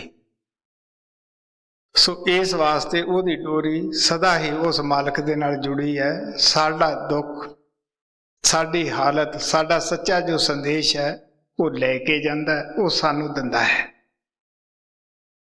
ਸੋ ਇਸ ਵਾਸਤੇ ਆ ਪਿਆਰ ਨਾਲ ਕਹਿੰਦੇ ਹੈ ਪੰਥ ਨਿਹਾਰਤ ਕਿ ਸੱਚਾ ਸੰਦੇਸ਼ ਸਵਾਏ ਉਸ ਤੋਂ ਨਾ ਕੋਈ ਕਾਗਲ ਜਾ ਸਕਦਾ ਹੈ, ਨਾ ਕੋਈ ਵੇਦ ਸ਼ਾਸਤਰ। ਜਦ ਉਸ ਮੁਲਕ ਦੀ ਭਾਸ਼ਾ ਹੀ ਨਹੀਂ, ਜਦ ਉਸ ਮੁਲਕ ਦੀ ਇਹ ਕਿਰਿਆ ਹੀ ਨਹੀਂ, ਦਿਨ ਉੱਥੇ ਨਹੀਂ, ਰਾਤ ਉੱਥੇ ਨਹੀਂ, ਡਾਕੀਆ ਉੱਥੇ ਨਹੀਂ, ਉੱਥੇ ਕੌਣ ਹੈ ਬਈ? ਇੱਕ ਉਹ ਮਹਾਨ ਸਤਿਗੁਰੂ ਜੋ ਉਧਰੋਂ ਆਉਂਦਾ ਹੈ ਔਰ ਉੱਥੇ ਉਹਦੀ ਸੁਰਤ ਲੱਗੀ ਹੋਈ ਹੈ ਜੀ। ਪੰਥ ਨਿਹਾਰਤ ਪੀਵ ਕਾ ਬਿਰਹਨ ਪਲਟੇ ਕੇਸ। ਕਿੰਨੀ ਬਿਰਹ ਹੈ, ਕਿੰਨੀ ਤੜਫ ਹੈ। ਕਹਿੰਦੇ ਕਾਲੇ ਵਾਲਾਂ ਤੋਂ ਬੱਗੇ ਹੋ ਗਏ ਹੈ, ਅਜੇ ਵੀ ਉਸ ਰਸਤੇ ਨੂੰ ਤੱਕ ਰਹੀ ਹੈ ਕਿ ਹੁਣ ਹੀ ਆ ਜਾਵੇ। ਫਰੀਦ ਸਾਹਿਬ ਨੇ ਕਿਹਾ ਆਪਣੀ ਬਿਰੋ ਦਾ ਹਾਲ, ਕਾਗਾ ਕਰਮ ਟੰਡੋਲਿਆ ਸਗਲਾ ਖਾਇਆ ਮਾਸ। ਇਹ ਦੋ ਨੈਣਾ ਮਤ ਛੋਏ ਤਾਂ ਫਿਰ ਦੇਖਣ ਕੀ ਆਸ। ਹਾਂ ਬਈ। ਪੰਥ ਨਿਹਾਰਤ ਪੀਵ ਕਾ ਬਿਰਹਨ ਪਲਟੇ ਕੇਸ। ਨਾ वो मिले ना मैं सुखी को क्यों जीवन होई। किस तरह जीवन होवे? इस जीवन नालों तां मरना ही अच्छा है, क्योंकि ना तो मेरे मन नूं चैन है, ना मैनू मिलिया ही है। ਇਸ਼ਕ ਦੀ ਹਾਲ, ਪਿਆਰ ਦੀ ਹਾਲ, ਬਿਰੋਂ ਦੀ ਹਾਲਤ ਹਜ਼ਰਤ ਬਾਹੂ ਨੇ ਬਿਆਨ ਕੀਤੀ ਕਿ ਉਹ ਮਾਗ ਮੰਗੇ ਖਰਬੂਜੇ, ਮੈਂ ਕਿੱਥੋਂ ਲਿਆਵਾਂ ਵਾੜੀ ਹੂ, ਨਾ ਸਮੇਂ ਨਾ ਸੌਣ ਦੇਵੇ, ਖੋਰਿਆ ਬਾਲ ਰਿਹਾੜੀ ਹੂ। ਬੀਬੀਆਂ ਬਾਲਾਂ ਨੂੰ ਪਾਲਦੀਆਂ ਹਨ, ਬਹੁਤ ਮਰਦ ਇਧਰ ਖਿਆਲ ਨਹੀਂ ਕਰਦੇ। ਜਿਨ੍ਹਾਂ ਦਾ ਖਿਆਲ ਹੈ ਉਹਨਾਂ ਨੂੰ ਪਤਾ ਹੈ, ਕਈ ਦਫਾ ਬੱਚੇ ਛੋਟੀ ਜੀ ਗੱਲ ਦੀ ਜਿੱਦ ਫੜ ਲੈਂਦੇ ਹੈ, ਉਹ ਸਾਰੀ ਰਾਤ ਰੋਂਦੇ ਰਹਿੰਦੇ ਆ ਜਦ ਤੱਕ ਉਹਨਾਂ ਨੂੰ ਉਹ ਨਾ ਮਿਲੇ, ਤੜਫਦੇ ਰਹਿੰਦੇ ਹੈ। ਮਾਤਾ ਉਹਦੀ ਗੱਲ ਨੂੰ ਸਮਝ ਨਹੀਂ ਸਕਦੀ ਗੀ, ਨਹੀਂ ਤਾਂ ਉਹਨੂੰ ਉਹ ਚੀਜ਼ ਦੇਵੇ। ਐਸੀ ਹਾਲਤ ਹੀ ਉਸ ਤੜਫਦੀ ਹੈ, ਬਿਰੇ ਦੀ ਹੈ। ਬਿਰੇ ਆਦਮੀ ਰੱਜ ਕੇ ਸੌਂ ਨਹੀਂ ਸਕਦਾ ਗਾ। ਸਚਾਈ ਤੇ ਇਹ ਹੁੰਦੀ ਹੈ ਕਿ ਬਚਪਨੇ ਤੋਂ ਹੀ ਉਹਦੀ ਨੀਂਦ ਹਰਾਮ ਹੁੰਦੀ ਹੈ। ਮਹਾਰਾਜ ਕਿਰਪਾਲ ਹਮੇਸ਼ਾ ਹੀ ਕਹਿੰਦੇ ਰਹੇ ਕਿ ਜਿਨ੍ਹਾਂ ਦੀਆਂ ਰਾਤਾਂ ਬਣ ਗਈਆਂ ਉਹਨਾਂ ਦਾ ਸਭ ਕੁਝ ਬਣ ਗਿਆ। ਜਿਨ੍ਹਾਂ ਨੇ ਪਾਇਆ ਹੈ ਉਹਨਾਂ ਨੇ ਜਾਗ ਕੇ ਪਾਇਆ ਹੈ। ਜੋ ਦਿਨ ਰਾਤ ਸੁੱਤੇ ਹੈ, ਦਿਨੇ ਵੀ ਸੁੱਤੇ ਹੈ। ਹੁਣ ਅਸੀਂ ਕਹਾਂਗੇ ਦਿਨੇ ਅਸੀਂ ਜਾਗਦੇ ਹਾਂ, ਨਹੀਂ ਪਿਆਰਿਓ, ਅਸੀਂ ਦੁਨੀਆ ਕਨੀਓ ਜਾਗਦੇ ਹਾਂ, ਪਰਮਾਤਮਾ ਕਨੀਓ ਸੋਏ ਹੋਏ ਹਾਂ। ਜਦੋਂ ਅਸੀਂ ਜਾਗ ਪੈਂਦੀ ਸਾਡੀ ਆਤਮਾ, ਫਿਰ ਅਸੀਂ ਦੁਨੀਆ ਕਨੀਓ ਸੌਂ ਕੇ ਪਰਮਾਤਮਾ ਦੀ ਤਰਫੋਂ ਜਾਗਦੇ ਹਾਂ। ਸੋ ਇਸ ਵਾਸਤੇ ਆਪ ਦਾਦੂ ਦਿਆਲ, ਨਾ ਉਹ ਮਿਲੇ ਨਾ ਮੈਂ ਸੁਖੀ, ਨਾ ਉਹ ਮੈਨੂੰ ਮਿਲਦਾ ਹੈ ਕਿ ਮੇਰੀ ਤੜਪ ਨੂੰ ਆ ਕੇ ਬੁਝਾਉਂਦਾ ਹੈ, ਨਾ ਮੈਂ ਸੁੱਖ ਨਾਲ ਪੈ ਸਕਦੀ ਹਾਂ। ਕਿ ਅਗਰ ਤੁਹਾਡੇ ਦਰਦ ਹੈ ਕਿਸੇ ਚੀਜ਼ ਦਾ, ਰਾਤ ਨੂੰ ਪੈ ਸਕਦੇ ਹੋ? ਮੈਂ ਨਹੀਂ ਦੇਖਿਆ ਕਿ ਜਿਹਦੇ ਦਰਦ ਹੋਵੇ ਉਹ ਰਾਤ ਨੂੰ ਆਰਾਮ ਨਾਲ ਮੰਜੇ ਤੇ ਪੈ ਜਾਵੇ। ਜਿਹਦੇ ਅੰਦਰ ਬਿਰੇ ਦਾ ਦਰਦ ਹੈ, ਦੁਨਿਆਵੀ ਦਰਦ ਨਾਲੋਂ ਤਾਂ ਅਰਬਾਂ ਦਰਜੇ ਉਹ ਜ਼ਿਆਦਾ ਦਰਦ ਹੁੰਦਾ ਹੈ। ਰਾਮ ਭਗਤ ਅਨਿਆਲੇ ਤੀਰ, ਗੁਰੂ ਰਾਮਦਾਸ ਨੇ ਕਿਹਾ ਕਿ ਉਹ ਮਾਲਕ ਦੇ ਪਿਆਰਿਆਂ ਦੇ ਕੁੰਡਲੀਆਂ ਵਾਲੇ ਤੀਰ ਲੱਗੇ ਹੁੰਦੇ ਹੈ, ਉਹ ਨਿਕਲਦੇ ਨਹੀਂ ਗਏ ਜੀ। ਨਾ ਉਹ ਮਿਲੇ ਨਾ ਮੈਂ ਸੁਖੀ, ਕੋ ਕਿਉਂ ਜੀਵਨ ਹੋਈ, जिन मुझको घायल किया मेरी दारू सोई।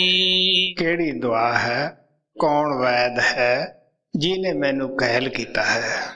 ਮੈਂ ਦੱਸਦਾ ਹੁੰਦਾ ਹੈ ਕਿ ਜੀਵ ਅੰਧਾ ਹੈ, ਜੀਵ ਦੀ ਤਾਕਤ ਨਹੀਂ। ਗੁਰੂ ਨੂੰ ਸੰਤ ਨੂੰ ਸਮਝ ਲਵੇ, ਉਹ ਖੁਦ ਹੀ ਆਪਣੀ ਜਿੰਨੀ ਕਿ ਸਾਡੀ ਲਿਆਕਤ ਹੈ ਓਨੀ ਸਮਝ ਦਿੰਦਾ ਹੈ। ਸਾਡੇ ਬਰਤਨ ਦੇ ਮੁਤਾਬਕ ਹੀ ਉਹ ਸਾਡੇ ਵਿੱਚ ਵਸਤੂ ਪਾਉਂਦਾ ਹੈ। ਇਸ ਵਾਸਤੇ ਪਹਿਲਾਂ ਸਾਨੂੰ ਆ ਕੇ ਗੁਰੂ ਹੀ ਖੋਜਦਾ ਹੈ। ਉਹਨੂੰ ਪਤਾ ਹੈ ਸਾਡੇ ਅੰਦਰ ਪਿਆਰ ਉਹੀ ਪੈਦਾ ਕਰਦਾ ਹੈ। ਅਸੀਂ ਜੀਵ ਕੀ ਸਮਝ ਸਕਦੇ ਹਾਂ ਇਸ ਰਾਜ ਨੂੰ, ਲੇਕਿਨ ਇਹ ਅੱਗੇ ਫਿਰ ਉਹਦੀ ਮੌਜ ਉੱਤੇ ਹੈ ਕਿ ਉਹ ਸਾਨੂੰ ਸਿੱਧਾ ਹੀ ਆਪਣੇ ਪਾਸ ਬੁਲਾਉਂਦਾ ਹੈ ਜਾਂ ਕਿਸੇ ਨੂੰ ਵਿੱਚ ਵਿਚੋਲਾ ਬਣਾਉਂਦਾ ਹੈ, ਕਿਸੇ ਦੇ ਰਸਤੇ ਦੱਸ ਪਾਉਂਦਾ ਹੈ। ਉਹਦੇ ਵਾਸਤੇ ਦੂਰ ਜਾਂ ਨੇੜੇ ਦਾ ਫਰਕ ਨਹੀਂ ਪੈਂਦਾ ਹੁੰਦਾ। ਮੈਂ ਦੱਸਦਾ ਨਾ, ਜਦ ਮੈਂ ਪਹਿਲੇ ਟੂਰ ਅਮਰੀਕਾ ਵਿੱਚ ਗਿਆ, 3000 ਮੀਲ ਤੋਂ ਇੱਕ ਪ੍ਰੇਮੀ ਹਵਾਈ ਜਹਾਜ਼ ਤੇ ਉੱਡ ਕੇ ਆਇਆ ਸੁਬਾਹ।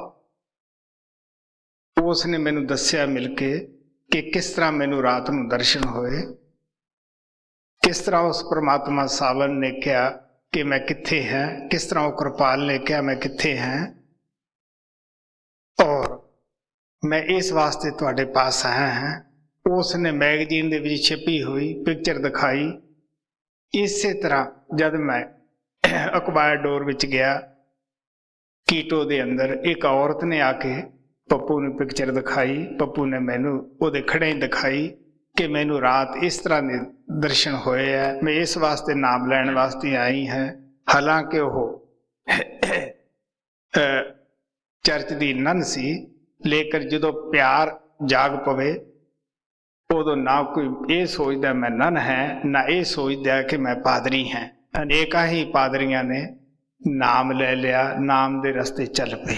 ਜਦੋਂ ਨਾਮ ਮਿਲ ਗਿਆ, ਮੈਂ ਦੱਸਦਾ ਨਾ, ਫੇਰ ਪਤਾ ਲੱਗਦਾ ਹੈ ਕਿ ਮੈਂ ਮਨਮੁਖ ਹੈ ਜਾਂ ਗੁਰਮੁਖ ਹੈ, ਕੀ ਮੈਂ ਪਹਿਲਾਂ ਗੁਰਮੁਖ ਸੀ ਜਾਂ ਹੁਣ ਬਣਿਆ ਹੈ। ਸੋ ਇਸ ਵਾਸਤੇ ਇਹ ਫੈਸਲਾ ਆਪਣੇ ਆਪ ਹੀ ਅੰਦਰ ਹੋ ਜਾਂਦਾ ਹੈ। ਉਹ ਹੱਸਦੇ ਹੁੰਦੇ ਸੀ ਨਾਮ ਪ੍ਰਾਪਤ ਕਰਕੇ, ਹੁਣ ਵੀ ਹੱਸਦੇ ਆ ਕਿ ਜੀ ਅਸਲੀ ਪਾਦਰੀ ਤਾਂ ਅਸੀਂ ਹੁਣ ਹੀ ਬਣੇ ਹਾਂ। ਹੁਣ ਸਾਨੂੰ ਪਤਾ ਲੱਗਿਆ ਹੈ ਬਾਈਬਲ ਦੀ ਤਾਲੀਮ ਦਾ ਕਿ ਬਾਈਬਲ ਕੀ ਕਹਿ ਰਹੀ ਹੈ। ਸੋ ਇਸ ਵਾਸਤੇ ਆਪ ਪਿਆਰ ਨਾਲ ਕਹਿੰਦੇ ਹੈ, जिन मुझको घायल किया मेरी दारू सोई। ਜਿਹਨੇ ਘਾਇਲ ਕੀਤਾ ਹੈ, ਜਿਸ ਨੇ ਨਾਮ ਦੇ ਨਾਲ ਜੋੜਿਆ ਹੈ, ਜਿਹਨੇ ਵਿਛੋੜੇ ਦਾ ਦਰਦ ਹੈ, ਉਹੀ ਮੈਨੂੰ ਮਿਲੇ, ਉਹੀ ਦਵਾਈ ਦੇਵੇ ਤਾਂ ਮੇਰੇ ਹੀ ਸ਼ਾਂਤੀ ਹੋ ਸਕਦੀ ਹੈ ਜੀ। जिन मुझको घायल किया मेरी दारू सोई। दादू मैं पेशियारी मंगता दर्शन दे हो दयाल। तुम दाता दुख पंजता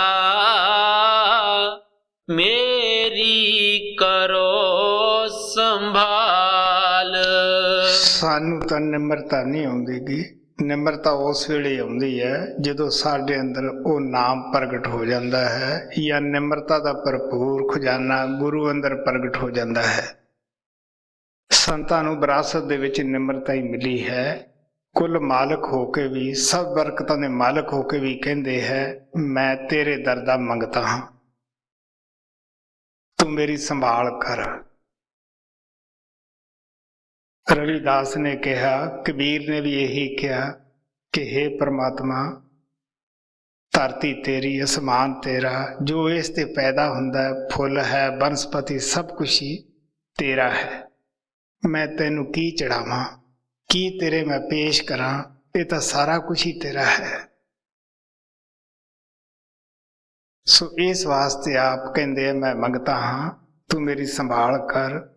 ਜਦੋਂ ਸਾਡੇ ਦਿਲ ਅੰਦਰ ਸਾਨੂੰ ਇਹ ਪਤਾ ਲੱਗ ਜੇ ਕਿ ਅਸੀਂ ਰੂਹਾਨੀਅਤ ਦੇ ਵਿੱਚ ਕਿਤਨੇ ਦੁਆਰੀਏਪਨ ਤੇ ਆ ਕੇ ਖੜ ਗਏ ਹਾਂ, ਅਸੀਂ ਕਿੰਨੇ ਕੰਗਾਲ ਹੋ ਚੁੱਕੇ ਹਾਂ, ਉਸ ਵੇਲੇ ਅਸੀਂ ਆਪਣੇ ਆਪ ਨੂੰ ਮੰਗਤਾ ਜ਼ਾਹਰ ਕਰਦੇ ਹਾਂ। ਸਾਨੂੰ ਪਤਾ ਹੈ ਕਿ ਜੇ ਸਾਡੇ ਅੰਦਰ ਦੁਨਿਆਵੀ ਗਰੀਬੀ ਨੇ ਵੀ ਘਰ ਕੀਤਾ ਹੁੰਦਾ ਹੈ, ਮੰਗਤੇ ਬਣ ਜਾਂਦੇ ਹੈ। ਕਿਸੇ ਦੇ ਤਕੜੇ ਦੇ ਅੱਗੇ ਜਾ ਕੇ ਕਿਸ ਤਰ੍ਹਾਂ ਤਰਲੋ ਮੱਛੀ ਹੁੰਨੇ ਹੈ, ਕਿਸ ਤਰ੍ਹਾਂ ਮਿਹਨਤ ਕਰਦੇ ਹਾਂ ਕਿ ਸਾਨੂੰ ਕੁਛ ਦੇ। ਸਵਾਮੀ ਜੀ ਨੇ ਕਿਹਾ ਕਿ ਅਸੀਂ ਤਾਂ ਐਸਾ ਮਨ ਵੀ ਨਾ ਬਣਾਇਆ, ਇੱਕੋ ਭਖਾਰੀ ਜੈਸਾ ਵੀ। ਸੋ ਇਸ ਵਾਸਤੇ ਮਹਾਰਾਜ ਜੀ ਕਹਿੰਦੇ ਹੁੰਦੇ ਸਨ ਕਿ ਬਈ ਜੇ ਤੁਹਾਡੇ ਕੋਲੇ ਹੋਰ ਕੁਛ ਨਹੀਂ ਤੇ ਤੁਸੀਂ ਦੀਨਤਾ ਲੈ ਕੇ ਆਓ, ਕਿਉਂਕਿ ਪਰਮਾਤਮਾ ਕੋਲੇ ਸਭ ਕੁਛ ਹੈ, ਇੱਕ ਦੀਨਤਾ ਨਹੀਂ, ਕਿਉਂਕਿ ਉਹ ਕੁੱਲ ਮਾਲਕ ਹੈ, ਉਹ ਕਿਹਦੇ ਅੱਗੇ ਦੀਨ ਹੋਵੇ।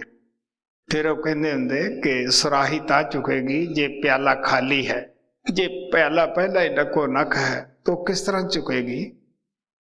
ਵਸਤੂ ਤਾਂ ਵਿੱਚ ਪਹਿਲਾਂ ਹੀ ਜ਼ਿਆਦਾ ਹੈ। ਜੇ ਸਾਡੇ ਅੰਦਰ ਪਹਿਲਾਂ ਹੀ ਮੈਂ, ਮੇਰੀ, ਮੈਂ ਆਲਮ ਹੈ, ਮੈਂ ਫਾਜ਼ਿਲ ਹੈ, ਮੇਰੀ ਜਾਤੀ ਉੱਚੀ ਹੈ, ਮੈਂ ਬੜੇ ਹੀ ਸਮਾਜ ਦਾ ਮਾਲਕ ਹਾਂ, ਮੇਰਾ ਬਹੁਤ ਵੱਡਾ ਰੁਤਬਾ ਹੈ, ਤਾਂ ਪਿਆਰਿਓ ਫਿਰ ਉਹ ਕਿਸ ਤਰ੍ਹਾਂ ਮਾਲਕ ਕਿੱਥੇ ਆ ਕੇ ਰੁਕੇਗਾ, ਕਿੱਥੇ ਆ ਕੇ ਠਹਿਰੇਗਾ ਜੀ। तुम दाता दुख पंजता मेरी करो संभाल। दीन दुनी सद कै करो टुक देखण दे दीदार।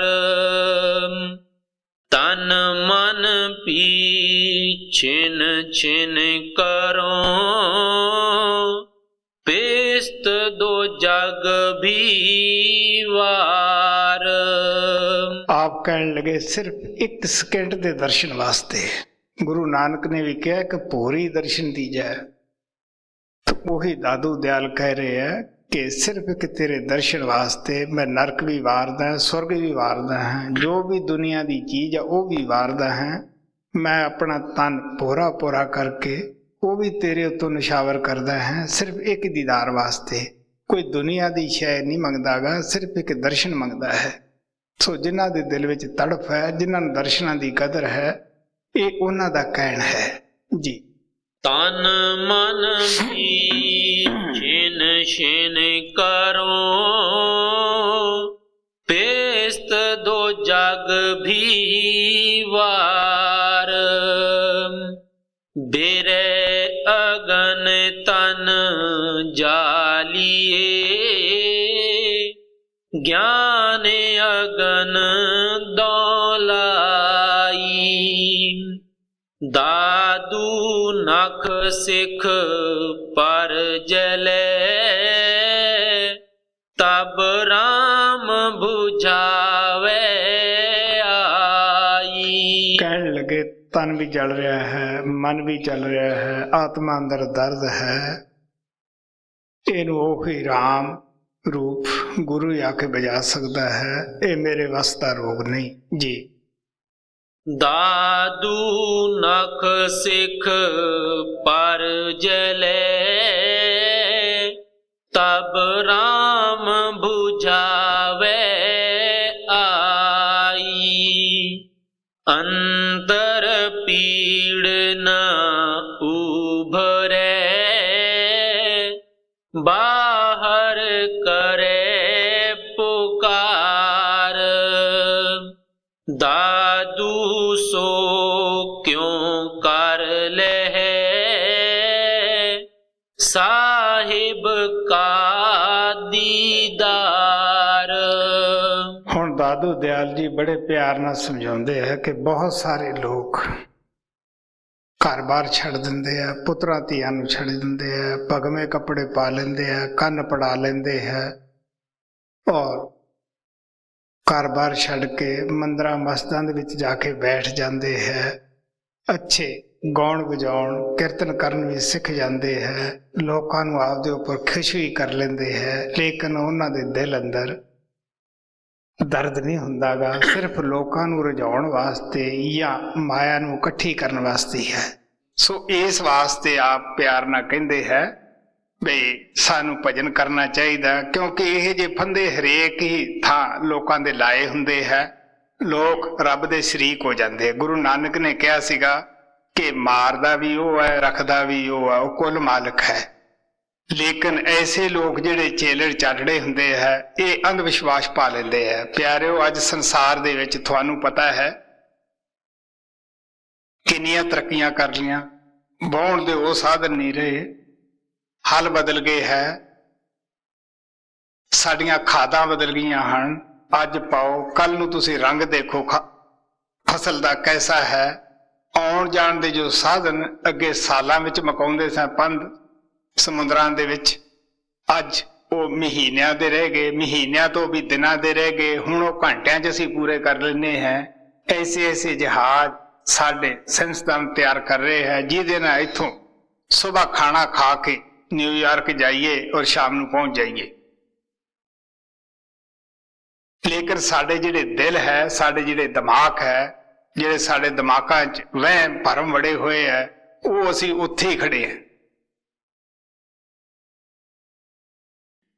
ਸਾਨੂੰ ਵੀ ਚਾਹੀਦਾ ਆਪ ਦੇ ਅੰਦਰ ਤਬਦੀਲੀ ਲਿਆਈਏ, ਪ੍ਰਮਾਤਮਾ ਦੀ ਭਗਤੀ ਕਰੀਏ,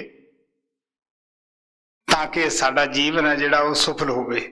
ਸੋ ਮੈਂ ਆਸ਼ਾ ਕਰਦਾ ਹਾਂ ਸਭ ਨੇ ਆਪਣੇ ਵਿਸ਼ਵਾਸ ਨਾਲ, ਭਰੋਸੇ ਨਾਲ ਆਪਣਾ ਭਜਨ ਕਰਨਾ ਹੈ।